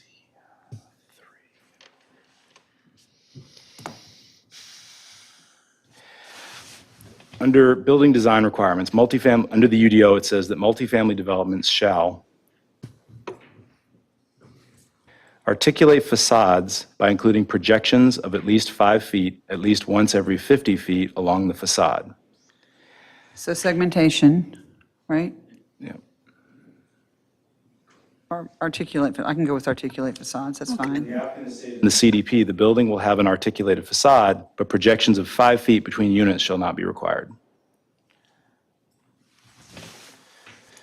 All right. 4.10.8C5. Units above, according to the UDO, it says units above grade level should have access to private balconies of usable dimensions no smaller than 10 feet by 6 feet. And under C5, the applicant is saying not all units shall have access to a private balcony. All right. 4.10.8C7, the UDO standard we're all pretty familiar with is about designing entrances to A, provide private entrances at grade level and adjacent to private open space to the greatest extent possible. Unless otherwise approved by the town council, no more than 4 dwelling units shall share a common entrance. That standard, as well as D, setback buildings or entries so that the entry paths extend at least 10 feet from the sidewalk or public circulation walkway. These entry areas should be designed to provide semi-public gardens around the front entryways. Do not provide access to apartments via long shared access galleries. The applicant has stated that they will not be meeting A and D, which is a single unit is anticipated for the section of the building facing South Bennett Street. Ground units on the rear building shall have private entrances. Upper floor units shall share a single common entrance. 4.10.8D.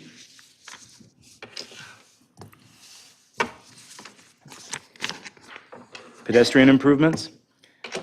What kind of improvements, I'm sorry? At 4.10.8D, pedestrian improvements, the standards are: 1, provide continuous walkways through the project and connecting dwellings to and through common open spaces. Number 2, minimize walkways that provide direct opportunities to cut through the project by strategically locating fences, low walls, and planting areas within the site and near site entry points. Number 3, provide storage spaces for strollers, bicycles, and so forth, close to the main entries of dwellings or groups of dwellings. And the applicant has stated in section 4.5, 4.10.8D shall not apply since this was designed for multi-building developments. Then we have letter F. Wait, the applicant have stated that those don't apply because that was, the intent was multi-buildings? Section 4.5 of the applicant's CDP states 4.10.8D shall not apply since this was designed for multi-building developments. And is it common for an applicant to dictate what parts of the UDO would apply? In a planned development, Okay. it's what it is, yeah. Okay. Sounds like a mandate. A mandate from an applicant. Right, okay, go ahead, I'm ready. We ask the applicant to write their CDP as if it's a zoning document, because Right. again, we want to be able to refer to it for compliance when we're reviewing future site plans, when we're reviewing future building permits. And so it's not so much, what we ask them to write their zoning. So they would say in a CDP, the Right. setbacks will be this. Okay. Because if they say something like, we ask the town council to allow us to have these setbacks, later when we're referring to it as a zoning document, we would say, so did the town council grant that or did they not? Right. We want the CDP to say what the standards are. Great, no, that's fine. Thank you. All right, 4.10.8F. We have, is the open space requirements. And there are 9 of those. I can go through them if you'd like, that are in the UDO. The applicant has stated, with the exception of items 1, open space, and 4, access to open space, the building shall be exempt from the requirements of section F due to the nature of its location and configuration. The parcel isn't large enough to accommodate these requirements, nor does it contain multiple buildings. The frontage zone requirements of UDO 4.10.5 will be met. All right. Okay, so to review, these are the things that, quote, "can't be met." Not all units would have a private balcony. Balconies would not exist 10 foot by 6 foot pursuant to the UDO. The articulation of the facade would not exist. Designing entrances, there would not be 4 units that share an entrance. Setbacks would be 10 feet, not the setbacks required by the UDO. Semi-public gardens would not be required pursuant to the UDO. Pedestrian improvements would not be made because there would be no continuous walkway, no walk-through, and no space for strollers or bicycles. And the open space would also not be required pursuant to this proposal because the buildings are exempt because, quote, "the parcel is not large enough to comply." Some of the way you characterize it, I would not agree with, because, for example, they're exempt from pedestrian improvements. There's building codes and there's other UDO requirements for a variety of sidewalks and infrastructure improvements. There's a separate section of the UDO that they're going to comply with for the frontage zone. There are a variety of requirements for pedestrian access and circulation within the development. They're merely referring to the multifamily residential standards that are, in addition to that, again, designed for an apartment complex. So yes, it's accurate that, for example, an apartment complex like the many that we've reviewed have to have balconies. They're saying that this one would not. The articulation, the 5-foot setback they're saying this would not. They're not getting an exemption from any pedestrian improvements because there's so many other layers of requirements for pedestrian improvements, yeah. But they are, in this CDP, they do not have to meet, let me go back and find it here.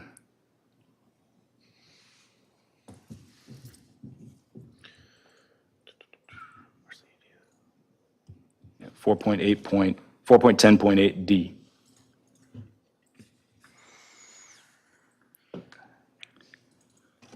Four point 4.10.8D or 4.8? 4.10.8D would not apply.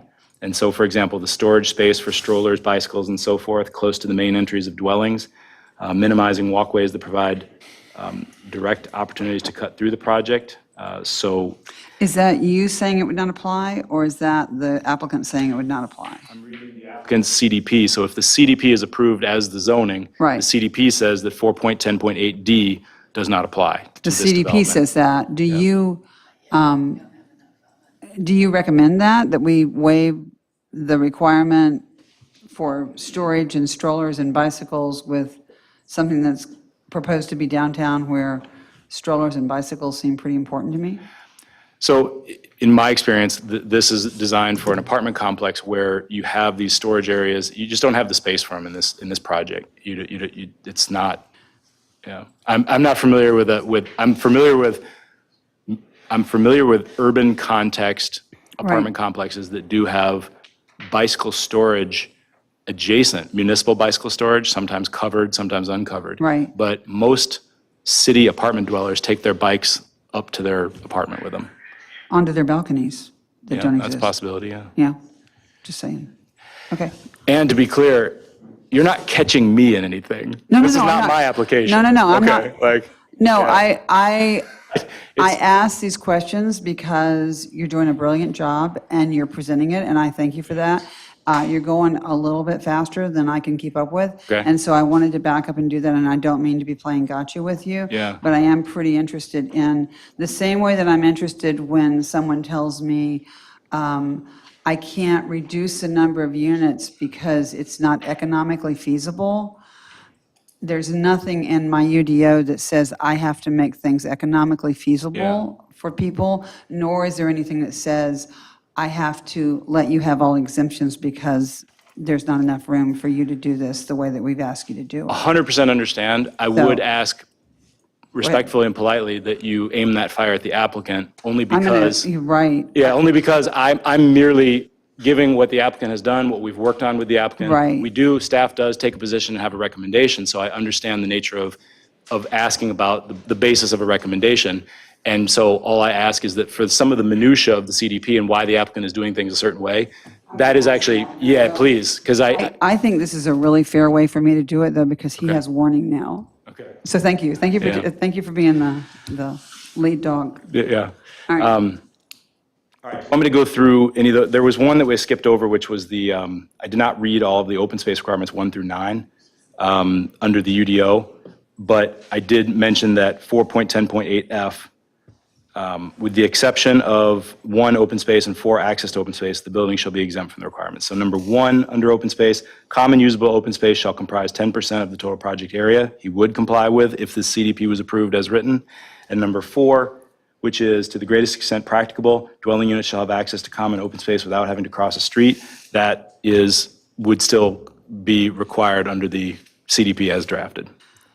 So he's asking for 10% on open space. The requirement, according to the UDO, is 20%. The requirement is 20% for a planned development, half of which is usable and half of which is unusable. Okay. Yeah. And you're saying He's at there's 17% right now, which I was, 17, yeah. Right, thank you, yeah, got it. And of that, the 10% usable is met. So the 10% usable exists. Yep. And we are 3% short on. The unusable, yeah. On the, well, we're, 3% short on the non-usable, okay. The unusable is, it doesn't use that term in the UDO. It just says 10% has to be usable and the rest may be. And it's things Right. like stormwater ponds and things that just are visually open space, but you can't really engage with them in any type of active recreation. Okay. You might at best get passive recreation out of them. Well, let me just ask a question, just from my understanding, in regard to requirements for, I mean, clearly we're dealing with an elevation here, a big drop in topography. And at this point in the process, are there any requirements as far as stormwaters or drainage? Or is there anything that is looked at this point by the planning department in regard to those issues? The applicant did submit as part of the application materials a conceptual stormwater management plan, which is the requirement. And in this particular case, they identified the direction that stormwater currently traverses the site, the fact that it is a drainage area for a decent section of downtown and does have drainage at the bottom. And when it goes through PDP, that level of detail would get one step higher. But when it gets to site plan review, that's where the details of stormwater drainage would need to be designed by a professional engineer and managed as part of the on-site requirement for pre-post and a variety of requirements. You may want to ask the applicant about the exploration they've done of that issue, because I know in communication with the applicant, there's been quite a bit of discussion about the cost of managing existing drainage beneath what is going to be a pretty significant structure is a contributing factor to the project design. So Right, it's and I will be glad to make a note to ask the applicant, thank you. yeah. Let's see, all right. Let's go back to the frontage zone. We had talked about at the last meeting. The frontage zone is something that comes out of UDO section 4.10.5. Since I've got that pulled up now, I will go ahead and there's a diagram in section 4.10.5 that's up on the screen now. And this diagram shows what we refer to as our frontage zone requirements. The frontage zone requirements would apply here, and it's good that they would apply because this is a building, a vertical mixed-use building, similar to our other multiple vertical mixed-use buildings in downtown. And so it has that 3-foot minimum frontage zone for street furniture, 8-foot minimum pedestrian zone, and a 5-foot minimum furniture zone, an 8-foot pedestrian zone, and then the 3-foot zone in front of the building for the awnings and canopies. The applicant is aware of that now and has made a statement explicitly in section 4.5 of the CDP that they will comply with that. The subject of overhead power was discussed at the last meeting. The applicant has not proposed to bury the electric lines that are in front of the building, as you saw in the earlier picture.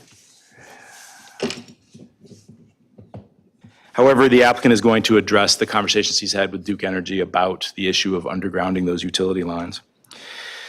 The uses that are allowed, previously, this issue of uses was somewhat unclear in the CDP. Staff feels that they have revised it in section 4.1, 4.2, as well as table 4.2.1.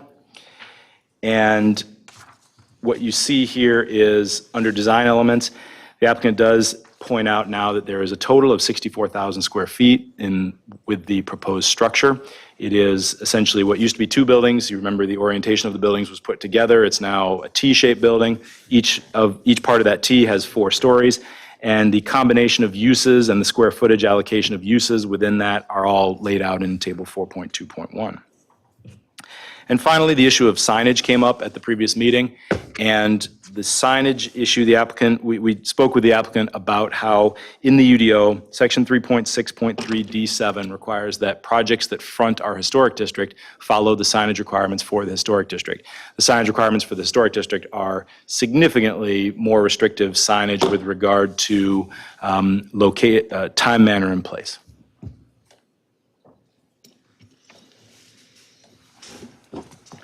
Now, that was a summary of the things we reviewed with the applicant.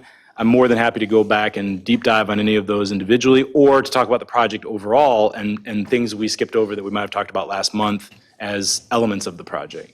So I was kind of trying to cut to the chase of just the 11 things that were really the subject of the last month's worth of conversations. Say that again, just because I missed it. The signage, are they going to adhere to the smaller Yes. signs in compliance with facing the? Yes, what we did is we reviewed UDO 3.6.3, which calls for any projects that face the historic district to mimic the historic district's signage requirements. We read over that section of the UDO, and the applicant agreed that that would make for good signage for the project, consistent with the character he's going for. And so therefore, there is a statement now in section 4.8 of the CDP. I asked them to specifically state in the CDP that they will meet that, because signage is usually one of those things where the sign contractor comes along and wants to put up a sign for the tenant, and the tenant and the sign contractor have never heard or seen of this in their entire life, and they go to the UDO, and so I wanted it to be clear in the CDP when we hand it to them that they cross-reference back to UDO 3.6.3. Y'all good with what we've heard so far? Okay. Do you want them to go over anything else? Okay. Yep. Thank you very much, Yep. because that's a lot, and we appreciate it. I guess it's the applicant's turn.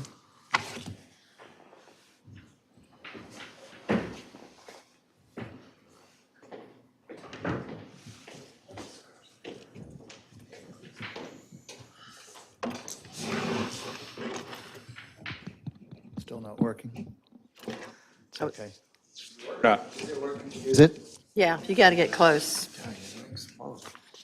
Mayor, members of council, and staff as well, members of the public.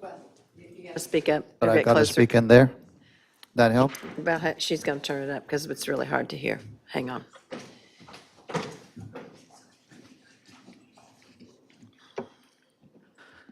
Hello, hello, hello, hello? Hello? Hello, hello, hello? You're still going to have to project because that makes us louder. I'll try. I'm not particularly gifted with loud voice. I apologize. Well, we just have to be aware that it's really loud up here. So we'll apologize, but we got to get the sound for him. So, following the last meeting, I met with BJ. We went over the items that he has gone through. In You an want to effort state your as- name and your address, just, Colin Webster, 140 South Lakeshore Drive, Whispering Pines. So we went over the items that council identified as items that required a little bit more work. We went through that. I think we've addressed them. We're here to answer any additional questions you may have on those or other aspects of the project.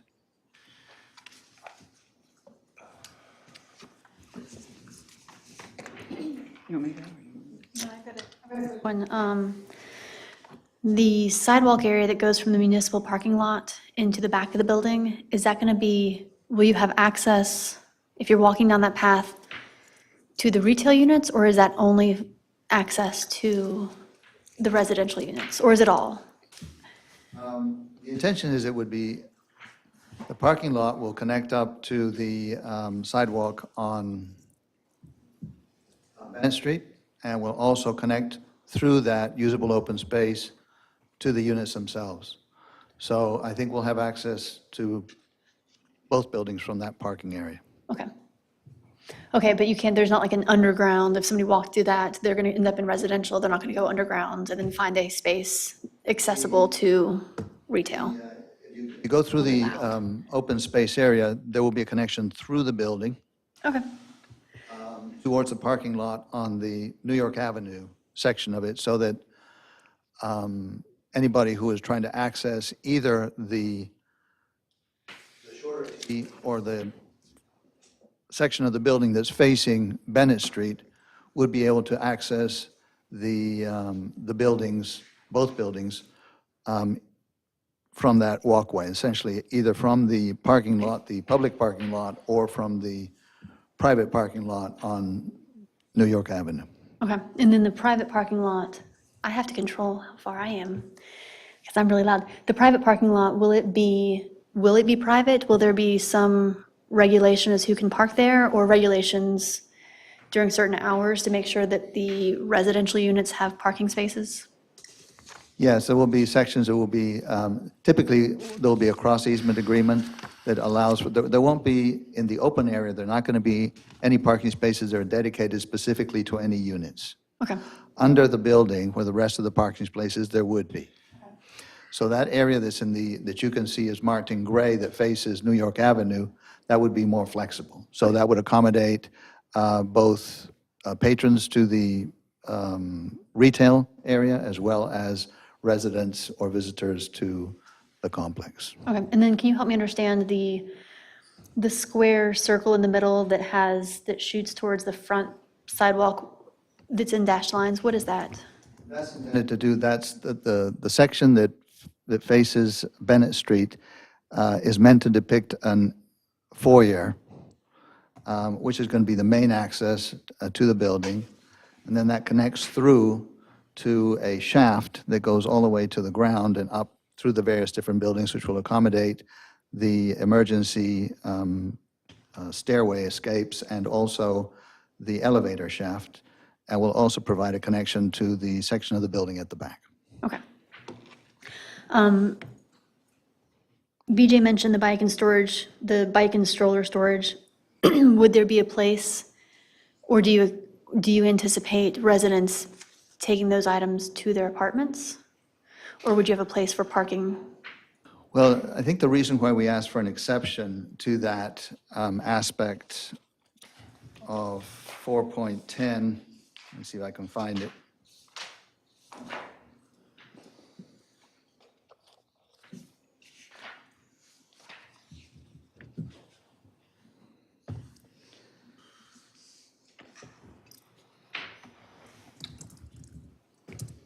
I think it's 4.10.8.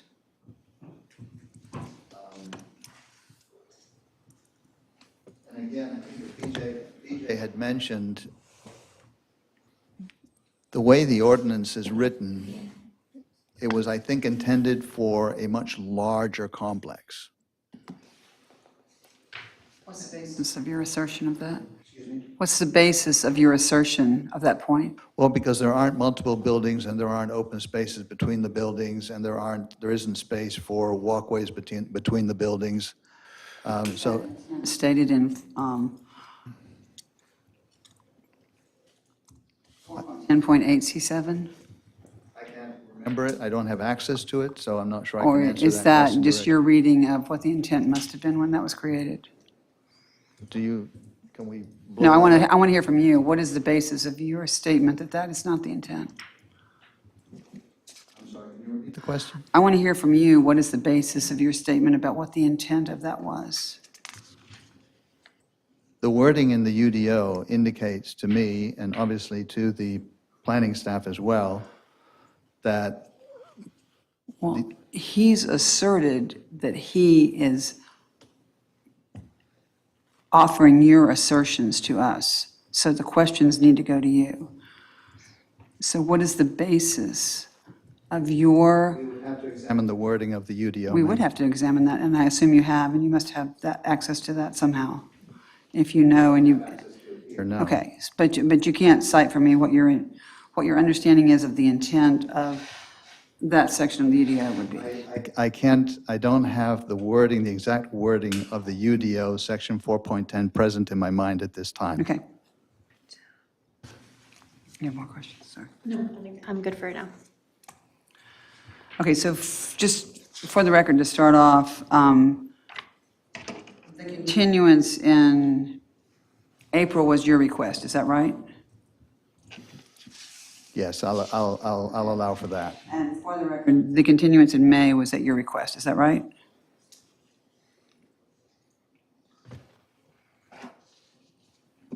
I don't recall. At your request. So the only time that this has come before us and you have not asked to have it continued, we've dealt with it last month at length. Just want to make that clear.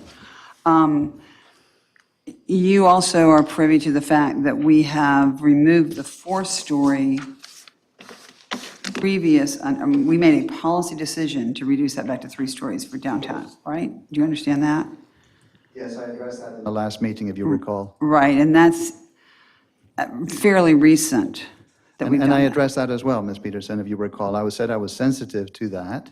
Right. And so in your proposal, you indicate that you want between 25 and 41 units, which is a 16-unit differentiation. That's pretty broad, vague differentiation. How many units would you anticipate per floor? Well, again, as I think I explained in the last meeting, we don't have a set of drawings for the building. All you have, and we've shown, is a conceptual rendering of what we intend. But I don't think I can answer or could be expected to answer exactly how many units are going to go by floor without us having an attempt to actually turn it into an architectural drawing. So one would think, that one would suppose, though, if you did a 3-story building and the first story were retail, and you went with the lower, if I opted to go with the lower offering of units, 25, that would be 12 or 13 per floor, if you had 2 additional floors for units, right? Does that make sense? Or does that not, is that too? Not to speculate or do math in my head on the floor, because it doesn't really work. Yet you So tell me that I'm not sure where you're going with this. I mean, you tell me that the parcel is not large enough to comply with what you're asking, what you're being asked to do pursuant we've to spent, the we've spent an awful lot of time looking at this project and addressing it and trying to comply. It would be a lot easier for me if I could come to the town with something that says, look, this meets all of your UDO requirements. We don't know why we're going through a CDP because it's all compliant, but we cannot. Right, because you've done math. We've done all of that. That's what I'm asking you to do again, but that's okay, we can let that be. So you have a 16-unit differentiation, which in my mind is really vague. And then we also are, I mean, you've heard me list what I was being told you were asking for exception on. So you're asking for an exception on, number 1, 4 stories instead of 3, correct? Yes. You're asking for an exception on parking, is that correct? Yes. You're asking for an exception on landscaping, is that correct? It's very, very minor. If you'll see the absolute total amount of shrubs and trees we're going to be put in, it actually exceeds the CDP, but in terms specifically to meet every requirement of the UDO, yes, there's a small departure. Would you currently consider Bennett Street to be pedestrian-worthy? Do you think Bennett Street is more of a people-moving street or a car-moving street right now? Well, that's more of a question for you. I addressed this in the last meeting as well, and I said, it really depends on what the town's vision is for what Bennett Street is going to become.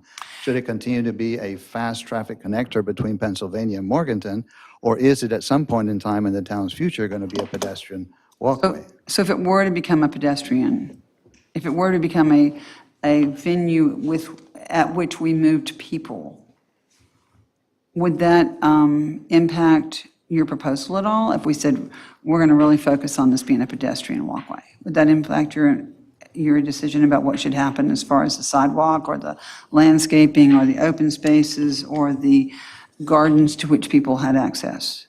I think this actually does a great job at delivering on that. Right, except that you're asking for exceptions regarding the setback, and you're asking for exceptions regarding the semi-public gardens, right? That's the presentation. You're talking about the pedestrian character of Bennett Street. I think this actually enhances it. That's not my question. I mean, you believe, your assessment is that this would enhance the Yes. pedestrian? Okay, great, thank you. And so the UDO also suggests, if it's a pedestrian improvements, it also would suggest that you need to have continuous walkways and walkthroughs and places for strollers and bicycles, all of which you've asked for an exception to, is that right? Yes. Thank you. And you've asked for the open space requirement. You've asked an exemption regarding that because, quote, the parcel's not large enough to comply, is that right? Yes. Okay. And you also apparently have some information on us regarding the overhead power lines that you had made reference to possibly burying.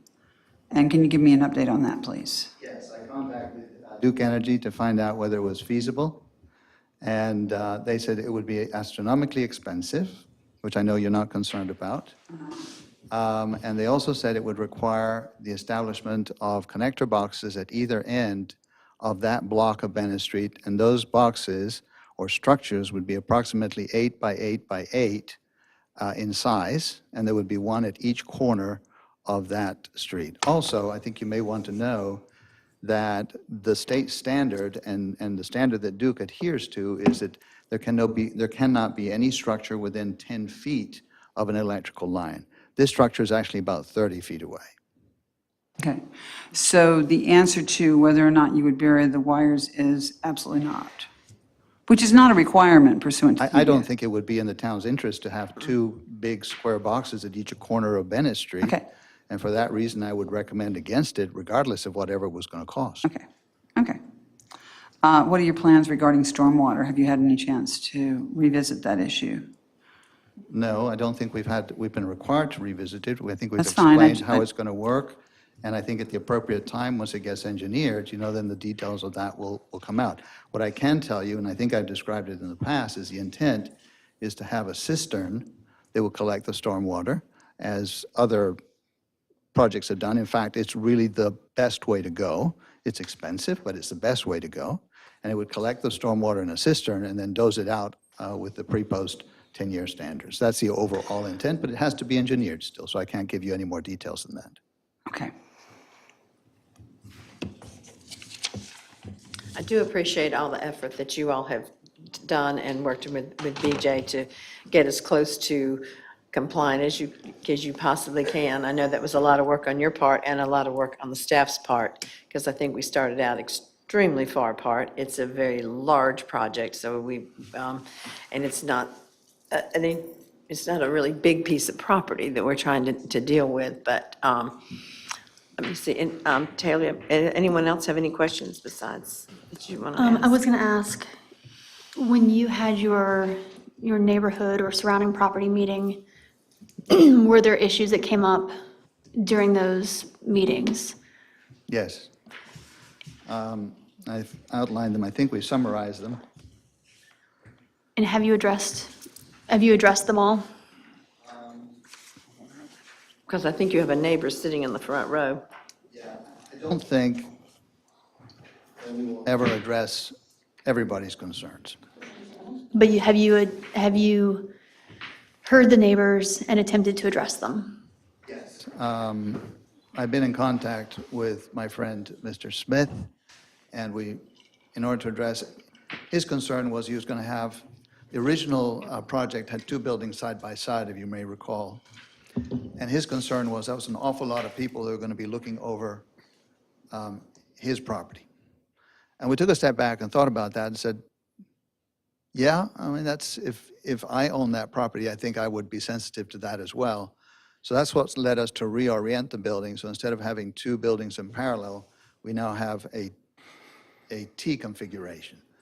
So the end unit, which essentially doesn't have a lot of glass on it, would therefore ensure, a greater degree of privacy than what the original building design had. So if you had not made those changes, it sounds like you would actually be in more compliance with our multifamily development standards because you would have two buildings that were facing each other with a courtyard in the middle, correct? If you recall, there was a large courtyard in the middle. That was our original concept. There was a lot of green space there, and we had to give some of that up in order to comply with neighbors' concerns. Okay, thank you.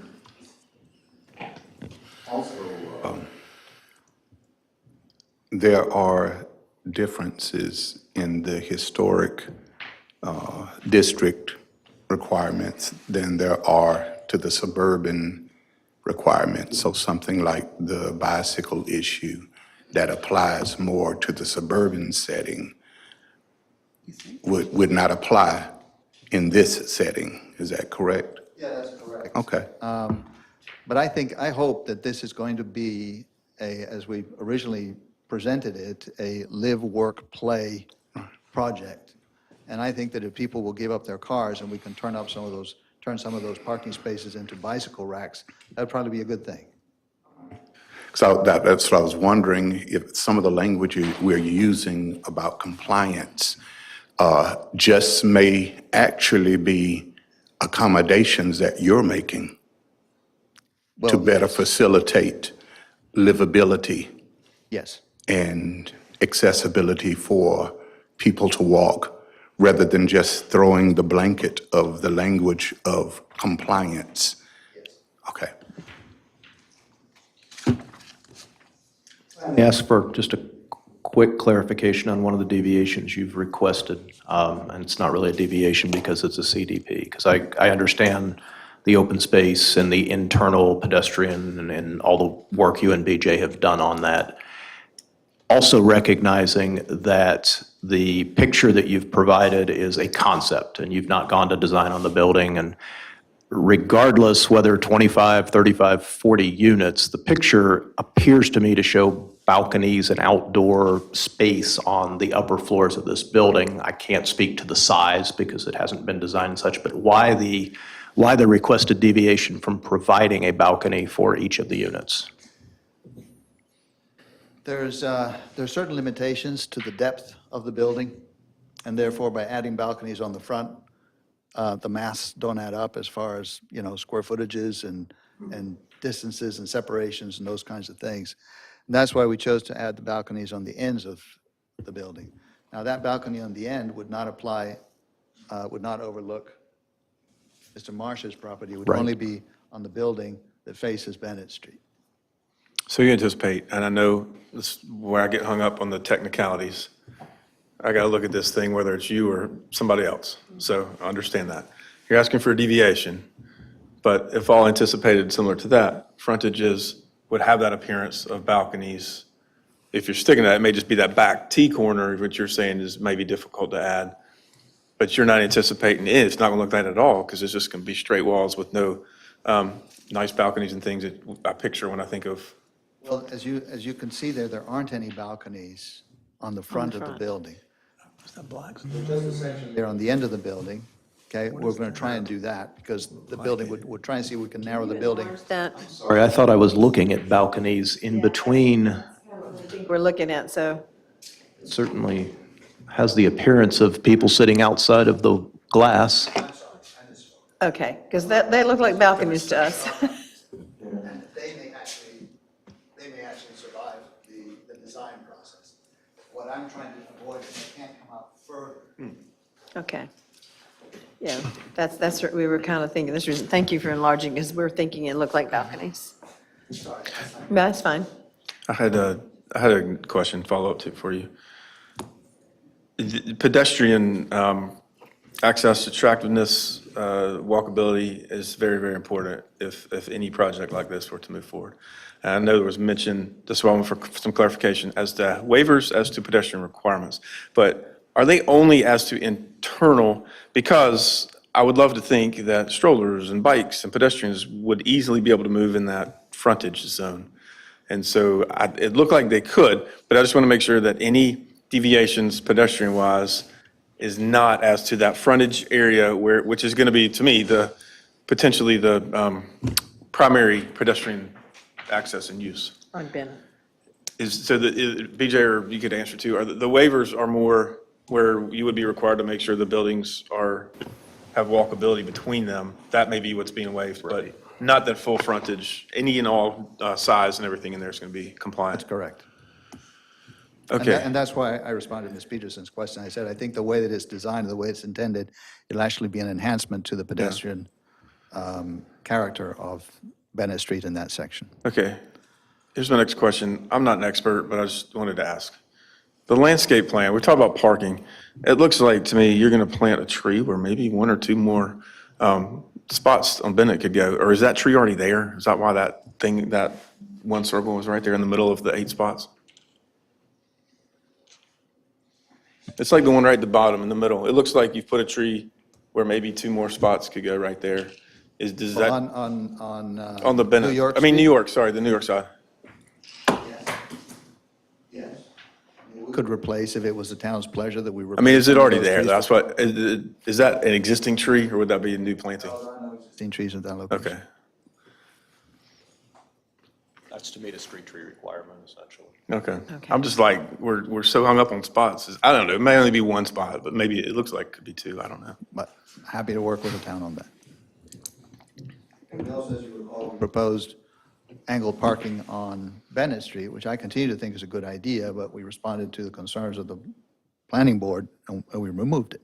If at some point in time, the town felt differently, then we can go back and rediscuss that and open that conversation up again. I mean, there was a conversation brought up, I think it was in the last meeting, whereby instead of going, instead of angling them face forward with the vehicles, you could angle them, you could back into them, and that would address some of the safety concerns that maybe the planning and zoning board, the planning board had. So that's also something that we could discuss. I want to circle, were you? Good. I want to circle back to math. So my understanding is you're proposing 45 residential parking spaces, is that correct? I think so. And 14 commercial parking spaces, is that correct? Total 59. Total 59? Or total 57, because that's, I think 58. I mean, I know BJ said 59 earlier, but I had my notes from last meeting, it was 58. Was there a change? I had in my notes it was 57. I have 58, but 14 and 45 is 59. Agree that 14 and That's 45 59. is 59. And then there's an added note that 5 of those spaces are motorcycle spaces. So your parking spaces for residential, you're going to make 5 of those motorcycle spaces, or is that an additional 5 spaces for motorcycle? That's part of the overall. So 5 of your residential 45 are motorcycle spaces. Correct. But there's no bicycle parking. Bicycles, I mean. There's no again, we're storage, there's no responding- stroller storage. Well, the UDO doesn't allow us to consider bicycle spaces instead of, I'm not suggesting that a bicycle rack equals a parking space, not at all. You and I can agree on that one. UDO does require, the UDO does require 1 bike parking space per 10 residential units. So they would be required to have 4 bike parking spaces on the site in a manner Well, that's compliant what with it ours. says here. It says, Right, but I don't want it to says count. motorbike, but not. Right, but I don't want not to bike. count, I don't want to count bicycles as parking spaces. So right now, we're counting motorcycle spaces as parking spaces, correct? space, yes. And we're talking about possibly 41 units, and so therefore 41 car, no, 40 car spaces, correct? Yes. Okay, I'm done.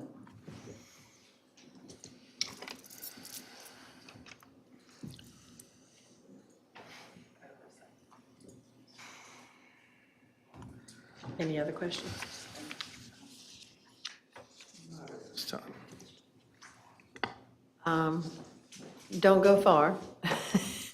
I'm going to open up for the public to speak. If I could just add one more comment to it, probably shoot myself in the foot, hopefully not. I did look through the new comprehensive long-range plan to see if there was anything in that that would be inconsistent, or that this would be inconsistent in any way with what is being proposed, and I didn't find anything. So I appreciate that you did that. Yes.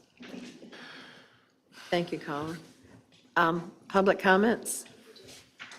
Say something? It can wait. Yeah. No, please, excuse me. You have another question? Okay.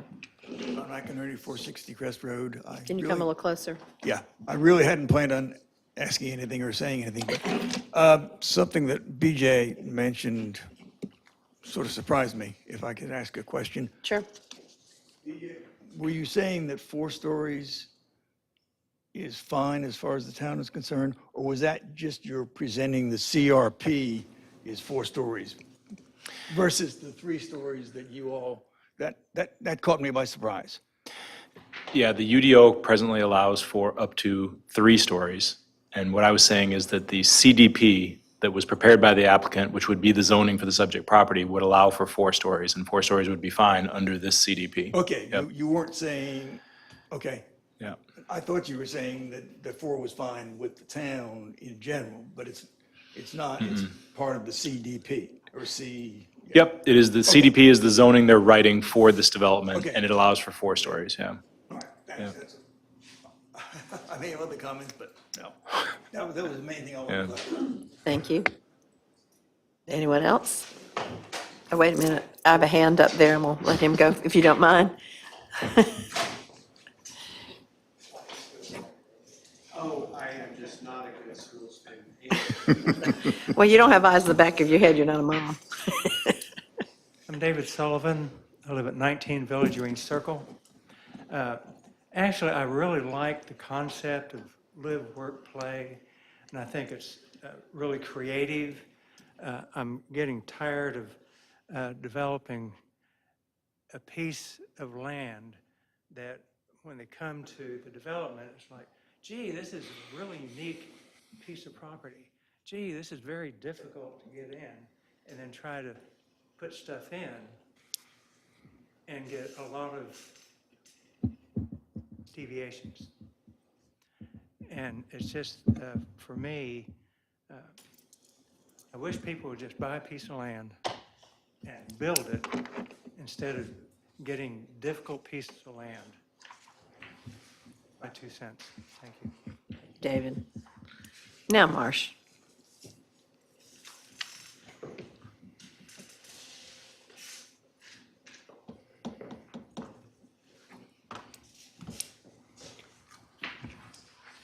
Mark Smith, 568 Santee Road. Can you get the mic closer to you? Thank you. Thank you. Marsh Smith, 568 Santee Road. There is something that Joseph Heller, the author who wrote Catch-22, would really appreciate about the town having an ordinance saying 3 stories the limit, but having a rule that allows the developer to come in and write his own rules and change the limit.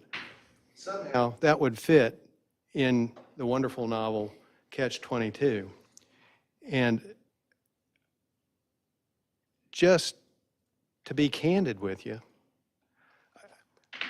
I'm a lawyer, and I was taken in by the rattling off of the section numbers for the CDP,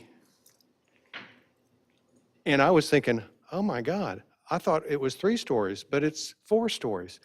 Well, yeah, he gets to write his own. Be careful. This is like AI, when a developer can write his own zoning code for his little corner of the world. And you've got, here I am, Joe Schmo. I'm a lawyer. I look at stuff every day, and I was taken in. How about people who don't look at text every day and analyze it? You run the risk of creating a jungle out there where normal people can't take part in these discussions because they're little trap doors put here, there, and everywhere by developers who are catering to their own needs, and you've empowered them to write their own code. And lo and behold, when it gets presented to the board and to the audience, even by somebody as caring and as careful as BJ, people think, oh, well, gee, I thought it was 3, but he said 4. Be very careful. Please be careful. We're aware. So, may I approach? Yes.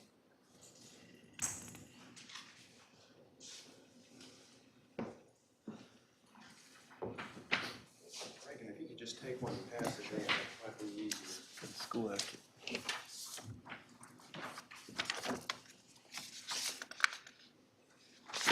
And, maybe I ought to take one and also. Nope, oh, you got this one. Oh, did I? Oh, I gave you, I kept the stack and gave it to you. How dumb is that? Those are eyes just from a distance. Here. Here you go.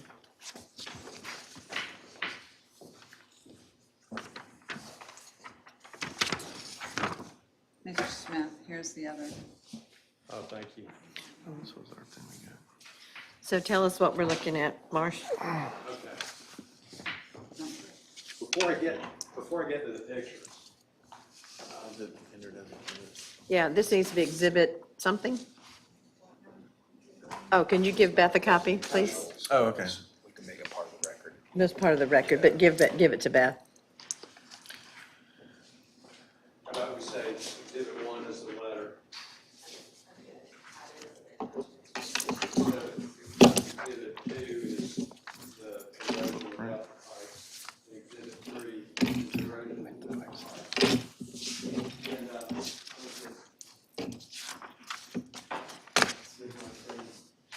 And, I thought they were eyes from a distance.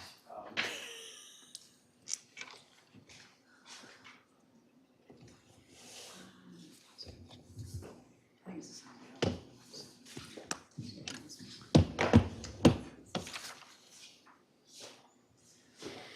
So,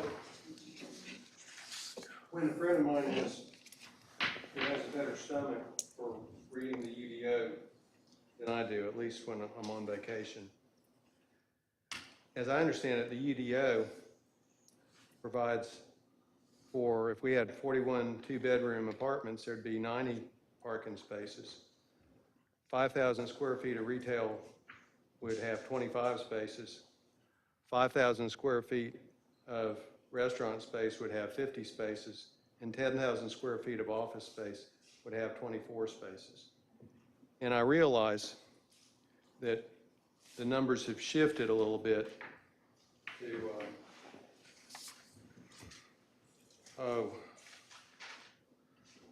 12,500 of office, 10,000 of retail and restaurant, and if you subtract that from 64,000, then you've got 41,500 square feet of residential, which could be anywhere from 25 to 41 condos.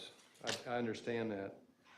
But there seems to be a huge, yawning chasm between 190 spaces or thereabouts, which the UDO calls for, and 57 or 59 spaces, make it 60 spaces, which the developer's written zoning code calls for.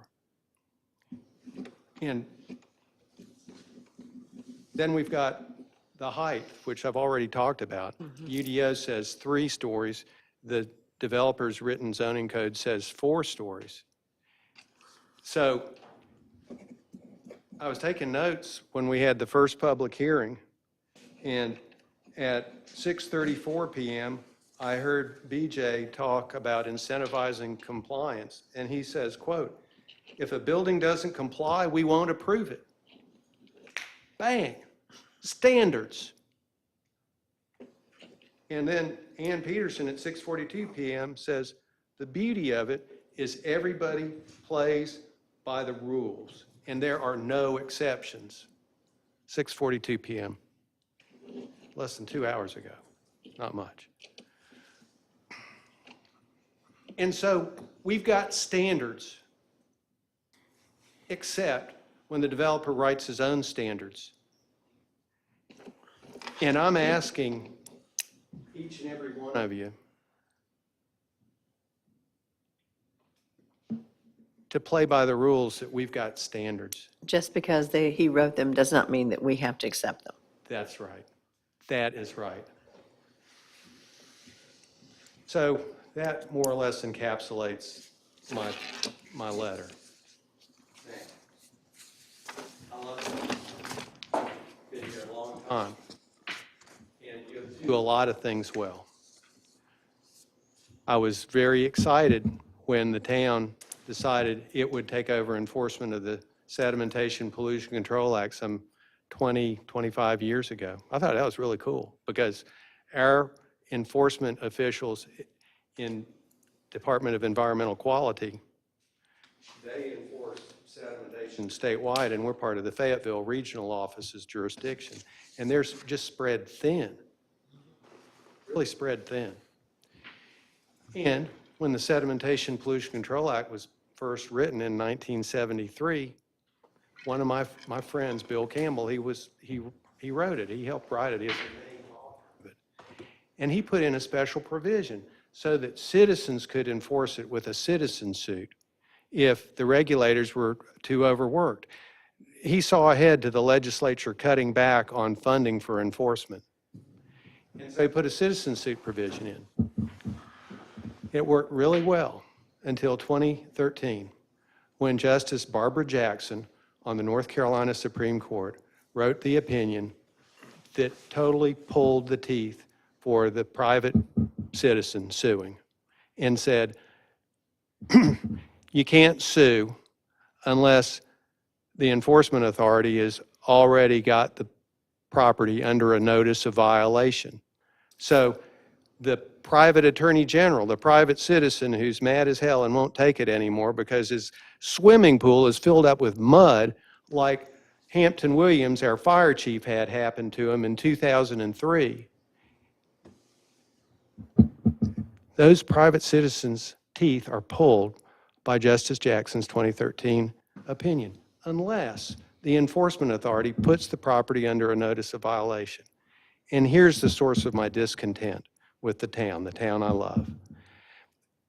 Your town, our town, this town is notorious for not enforcing the Sedimentation Pollution Control Act and giving a notice of violation. I know of a golf course here that has filled up lakes with sediment and no notice of violation. I know of a developer here that dumped sediment into Ray's Mill Pond that is now in Aberdeen Park. And Aberdeen asked the town to enforce, and the town didn't enforce. Why is this germane to what we now discuss? Here's why. My friend, Colin Webster, I would go backpacking with him anywhere. He's a guy who really tries to do right. But he has a third party that oversees sediment, okay? So when he has a development that has a sediment problem, there's some third party that's riding shotgun. Okay, that brings me to exhibits 2 and 3. In mid-June, after I got back from my vacation, I was going up to Carthage, and we had a frog strangler, a really bad rainstorm. And going up Highway 22, heading north on Highway 22, just after you pass the Pinehurst Avenue intersection, there's a new development by Ascot Development that is on the right. It's very small lots with houses that fill up most of the lot. And it goes all the way through to Pinehurst Avenue from Highway 22. And the water that was running off the property looked like Yoo-hoo chocolate drink with red dye poured into it. And it was raining. I couldn't get out. I didn't want to get out of the car because I had to go to court. But I came by there successively over the next days, and after over a week, I took these pictures. And as far as I know, it's still like this. I asked Colin tonight if he knew whether it had been addressed. And he didn't know because the third party enforces it. been 3 weeks since the frog strangler.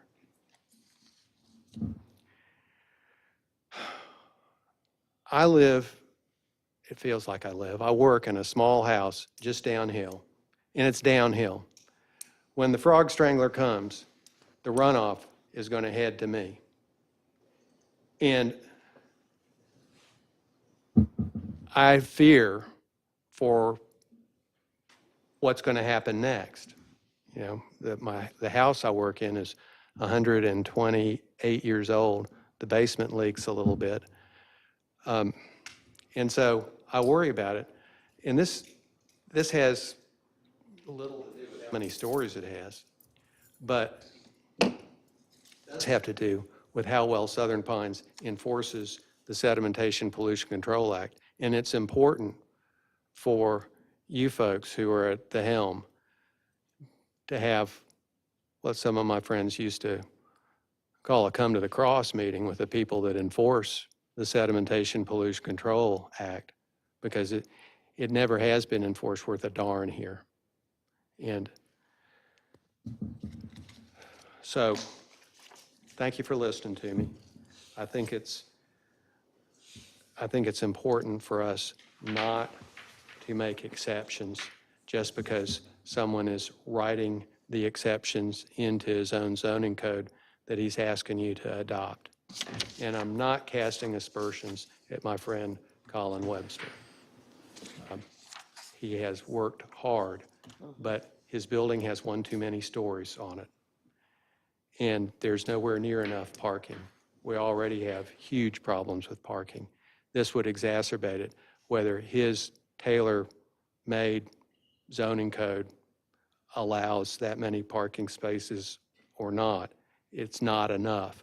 Our zoning code, our UDO, may be enough, but this plan with this many units, this much commercial, retail, and office space is just going to put us over the edge with traffic problems in the area. Thank you so much for listening to me. Thank you, Marsh. Anyone else?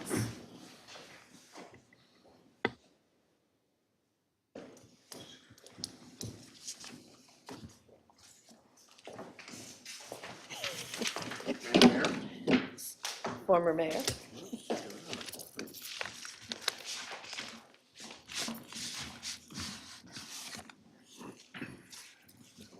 My name is Alex Bonus. I live at 15 James River Place, Pinehurst.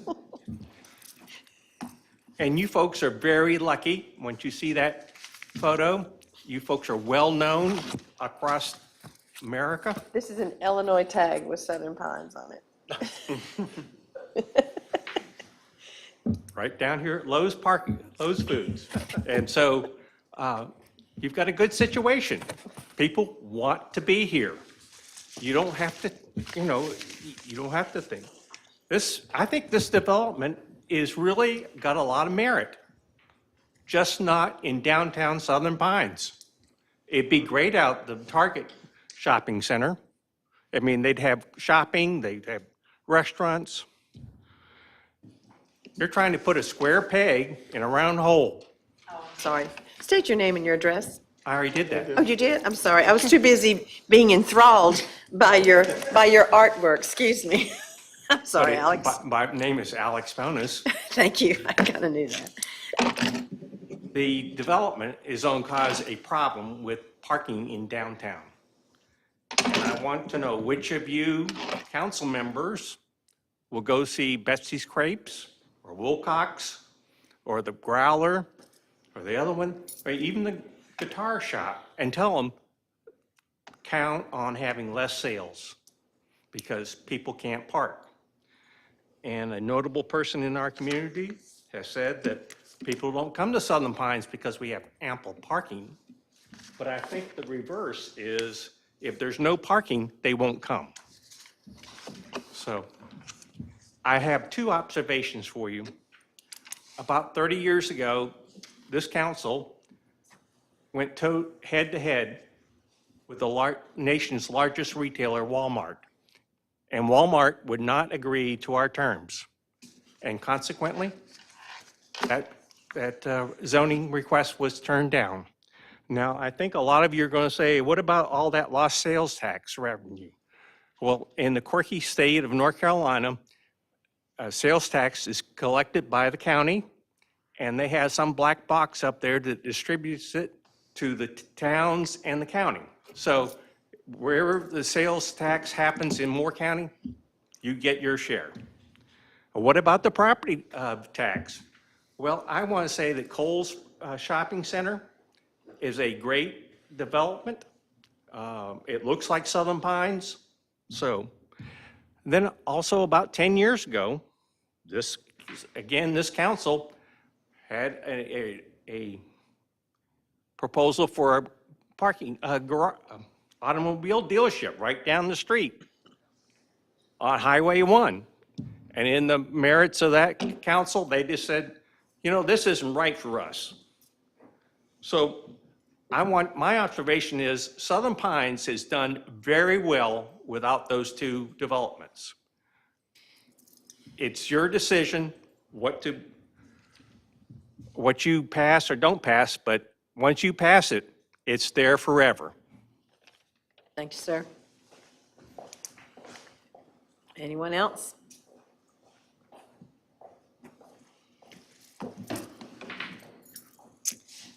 Anyone? Are we ready to decide? We have to close the hearing if y'all are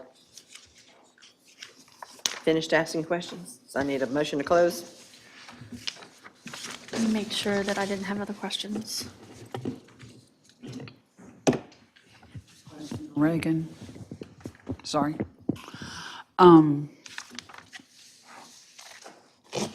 Based on, if you have any idea, and maybe this is for you and Mr. Webster, based on the topography of the land and the fact that if there was a fire on the top floor of the building, so the height of the building and the topography of the land and the place where the fire truck would have to come in, is it even attainable for us to protect a structure that is 4 stories high?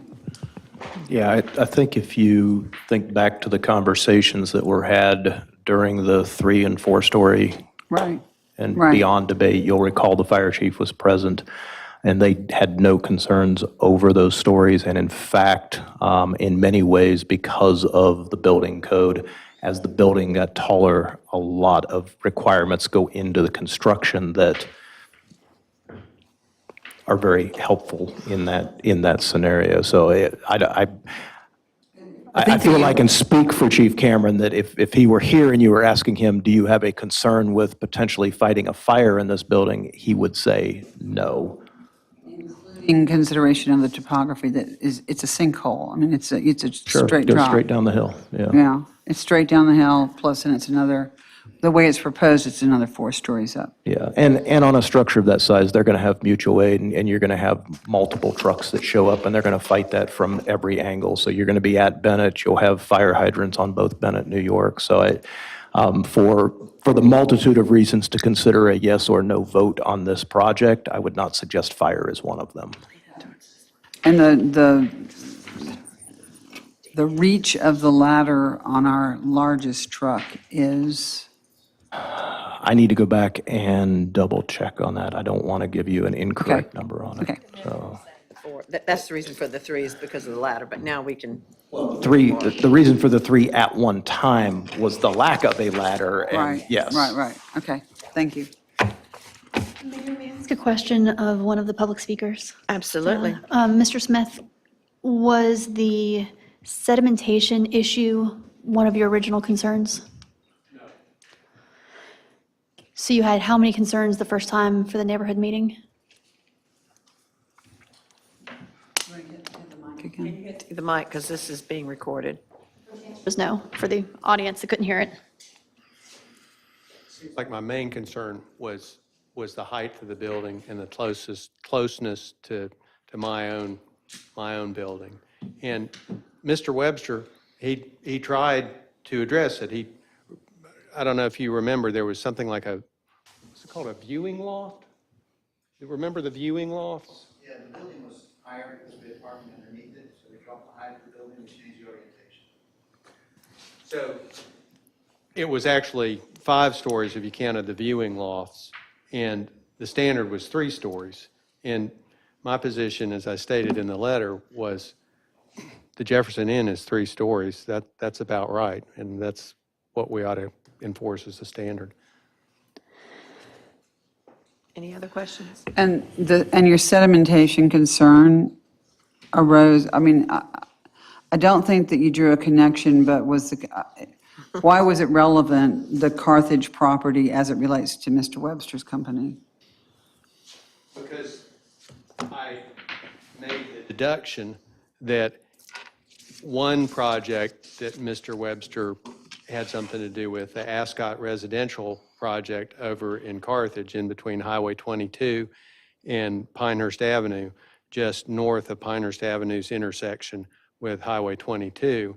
If that had erosion problems that were not fixed, then I perceived a higher likelihood with another project involving Mr. Webster. Maybe that's not correct, but that was my deduction. And I talked to Mr. Webster before the meeting began, and he said that he couldn't tell me whether the problems had been addressed or were about to be addressed up in Carthage, because he had a third party that oversaw those things for him. And he gets periodic reports, but he doesn't deal with it himself. And that exacerbated my concern, because my friend Colin Webster wasn't in charge. He couldn't jerk a knot in the people who were causing the problem. So is the Carthage project an Ascot project? Yes, it has the sign Ascot on it. Mr. Webster affiliated with the Ascot Construction Company? He is Or Ascot. development, he is Ascot, okay, just, Walked down to his building and been well-treated a number of times to talk about this project. It's a nice walk. I go past the coffee shop. I can stop in at Town Center Mall and get a haircut. It's a nice walk, and Mr. Webster and his wife are Ascot. That's their company. So, Follow up with you after the meeting, but since it's come back up, could you please clarify, and maybe Colin can answer this question, what project are we looking at here? Because when you say 22, I think about Ravensbrook, and you talk about intersection with Pinehurst Avenue, Okay, and then I hear Carthage. So I just want to clarify where this is at. sure. Head north to Carthage like you're going to the courthouse. Right. At Hillcrest, Highway 22 forks off to the north. So this is not a Southern Pines project. Not Southern Pines. No. To clarify that. So we do not hold erosion control.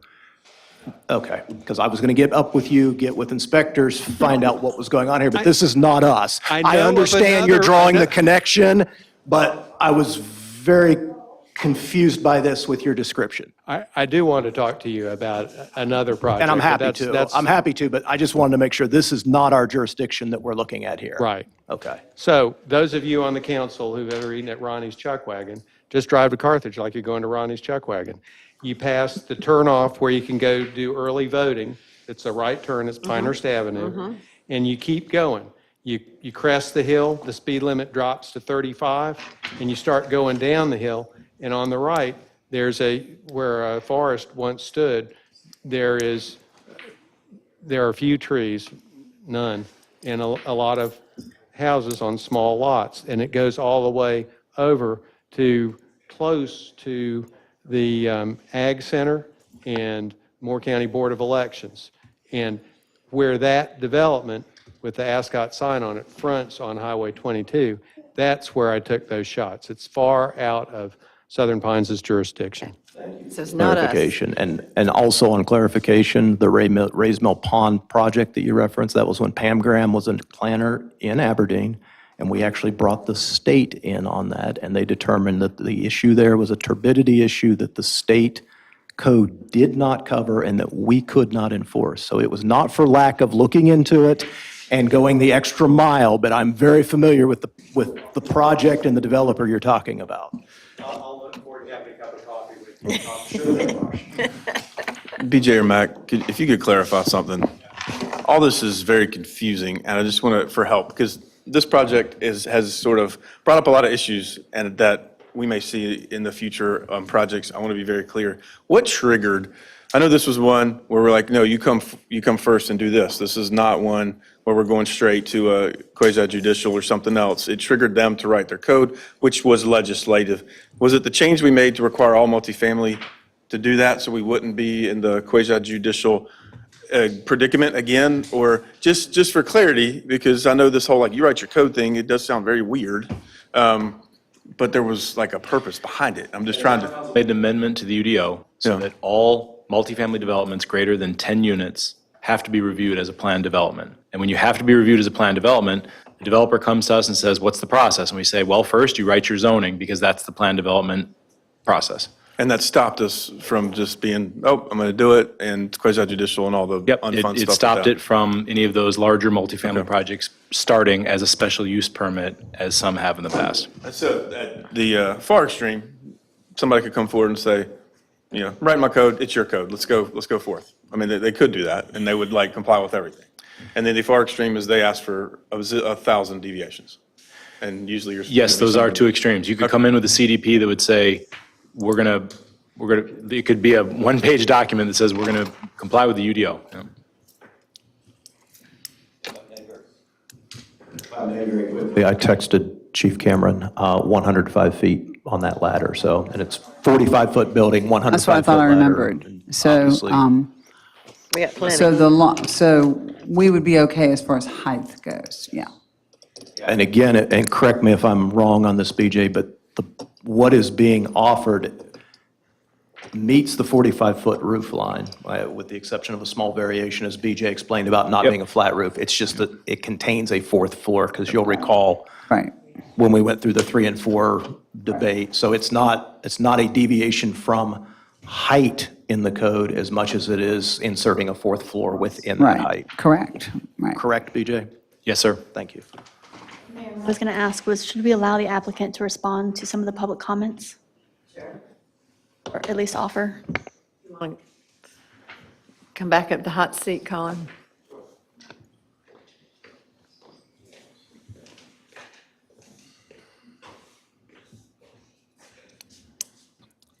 Is there any comment in particular you want me to respond to? Or? No, I just felt like there were some of them that were very pointed towards your developments or this project in particular, and that maybe you would want to respond. You don't have to. I'm always sensitive when somebody shows me a picture of sedimentation or erosion on a property. I wish, I'm in the development business, I'm in the construction business. It is not a surgical business, it is not a clean business. And every time you grade anything, you're going to disturb the soils and you cause potential for erosion to occur, particularly if there is a significant amount of waterfall over a relatively short period of time, a feature which we are blessed with in North Carolina. It doesn't just rain here, it pours. I would disagree with Marsh on the statement that there's inadequate oversight. I've worked a lot with the Department of Environment and Natural Resources in Fayetteville and up in Raleigh as well. These are very serious people who take their jobs very, very seriously. And they don't hesitate much and they don't delay much. If there is a complaint filed on any one of the, right now I think we've got 12 subdivisions going in various parts of the county. If they deem that we are in violation on something, they're going to be down here very, very quickly. The town of Southern Pines administers its own soil and erosion control oversight. And we've worked with the town, both at the townhouse project on Bennett Street and Wisconsin, as well as our Ravensbrook subdivision across from Highway 22 behind the new fire station. Town of Southern Pines is not lax on oversight. They have a staff that goes out there. Normally they go out there, and sometimes this proves a little frustrating to me because they're going to be out there as soon as it stops raining. That's when failures happen. because that's when failures happen. And, we're given a very, very short period of time in which to take corrective action. We do hire a third party to monitor it because there is an awful lot of regulation that we need to be in compliance with. And there are people who have expertise in this area. So rather than us trying to become experts in those areas on all of the rules and regulations adopted by DENR, we hire third parties to keep us honest in terms of how we have to manage our subdivision. So there is going to be erosion from time to time. You have to go in and you have to address it within a period of time. There are degrees of severity which will constitute a violation, otherwise just are notices. So, there is an ongoing relationship that we have with the state on how to manage erosion off a site. There are also areas that are more severe than others. If you're in a high-quality watershed, there are much more strict rules than there are in non-high-quality areas. So we work with that all the time. So it's a normal practice to hire a third party? Okay, that was one of my other questions. Thank you. What will be your response to the pictures that have been presented this evening on the Carthage Well, development? that's not in our area. Marsh showed them to me earlier this evening and said, are you aware of this? And I was not. I know that may not sound like the sort of answer you want to hear, but I cannot get around. We've got nearly 100 homes under construction across 12 subdivisions at this point in time. It's just not possible for me to be out and see and supervise personally everything that we do. So I have an organization, and we have professional third parties that do this for us. And so we address those as they become issues, and we address them as quickly as we can.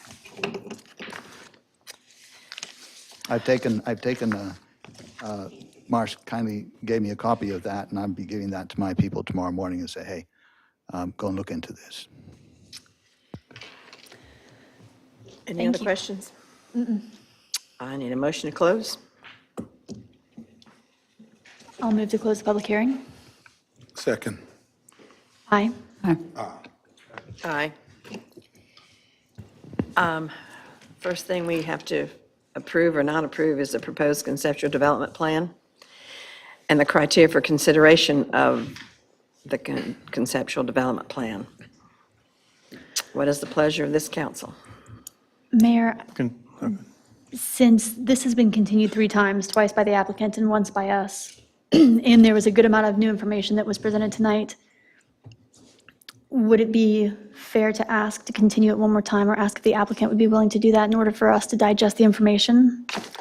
I mean, I have personal feelings about the property that speak to my lifestyle, and I understand that does not speak to everyone's lifestyle, and I just want to make sure that I review last meeting's public comments along with these before making a decision. I have no problem with that. We've taken in a lot of information, and we've listened to public comments, which we need to absorb and process. What do the rest of you want to do? Because it's not up to just one. I mean, I'm on board with that because we do want to digest everything we've heard and kind of compare and dig into this as presented with what we have heard. I wouldn't be opposed to that. Just a matter of, do we need a whole month, or do we only do this at these meetings, or do we do that at one of the other meetings that would be earlier? At any of your meetings, they're all official meetings. I mean, I would like to have further discussion, just because there's so many, like I said, just the highlighting, oh, here's this new concept, that makes it easier so we can have this open dialogue and legislative, but it requires them to write their rules. And I've had a lot of things that have popped up even tonight that I would like to probably reflect on and would love to maybe discuss with you more than just say, okay, vote now, with all that like going. The benefit of legislative is that we can speak to each other We can and to the talk to each public other. still after this. True. Okay. The rest? Well, I'm aware of a much deeper ideological issue that has to do with the nature of our town and what and who constitutes our, as well as the nature of density, given that the influx of people moving into this area and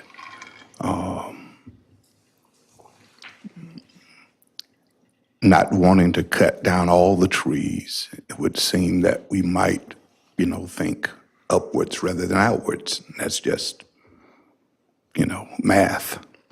However, fairness and making sure that there is a standard that we keep, So I agree with Taylor. I think, I'll need a little time to chew on some things and reflect on some things, because decisions that are made about this will directly impact other aspects and other areas of Southern Pines in an inclusive way. Yeah, the magnitude of this project, I think we're all in agreement that we've waited 3, we can wait one more time. So we just have to pick a date so someone has a calendar, how much time do you all need? I guess that's What should the nature of that motion, what nature should it take, given that it's not a continuation of the hearing that has now been closed? It's just simply when they decide to make a decision. Correct. Put it on the agenda for decision. Right, right.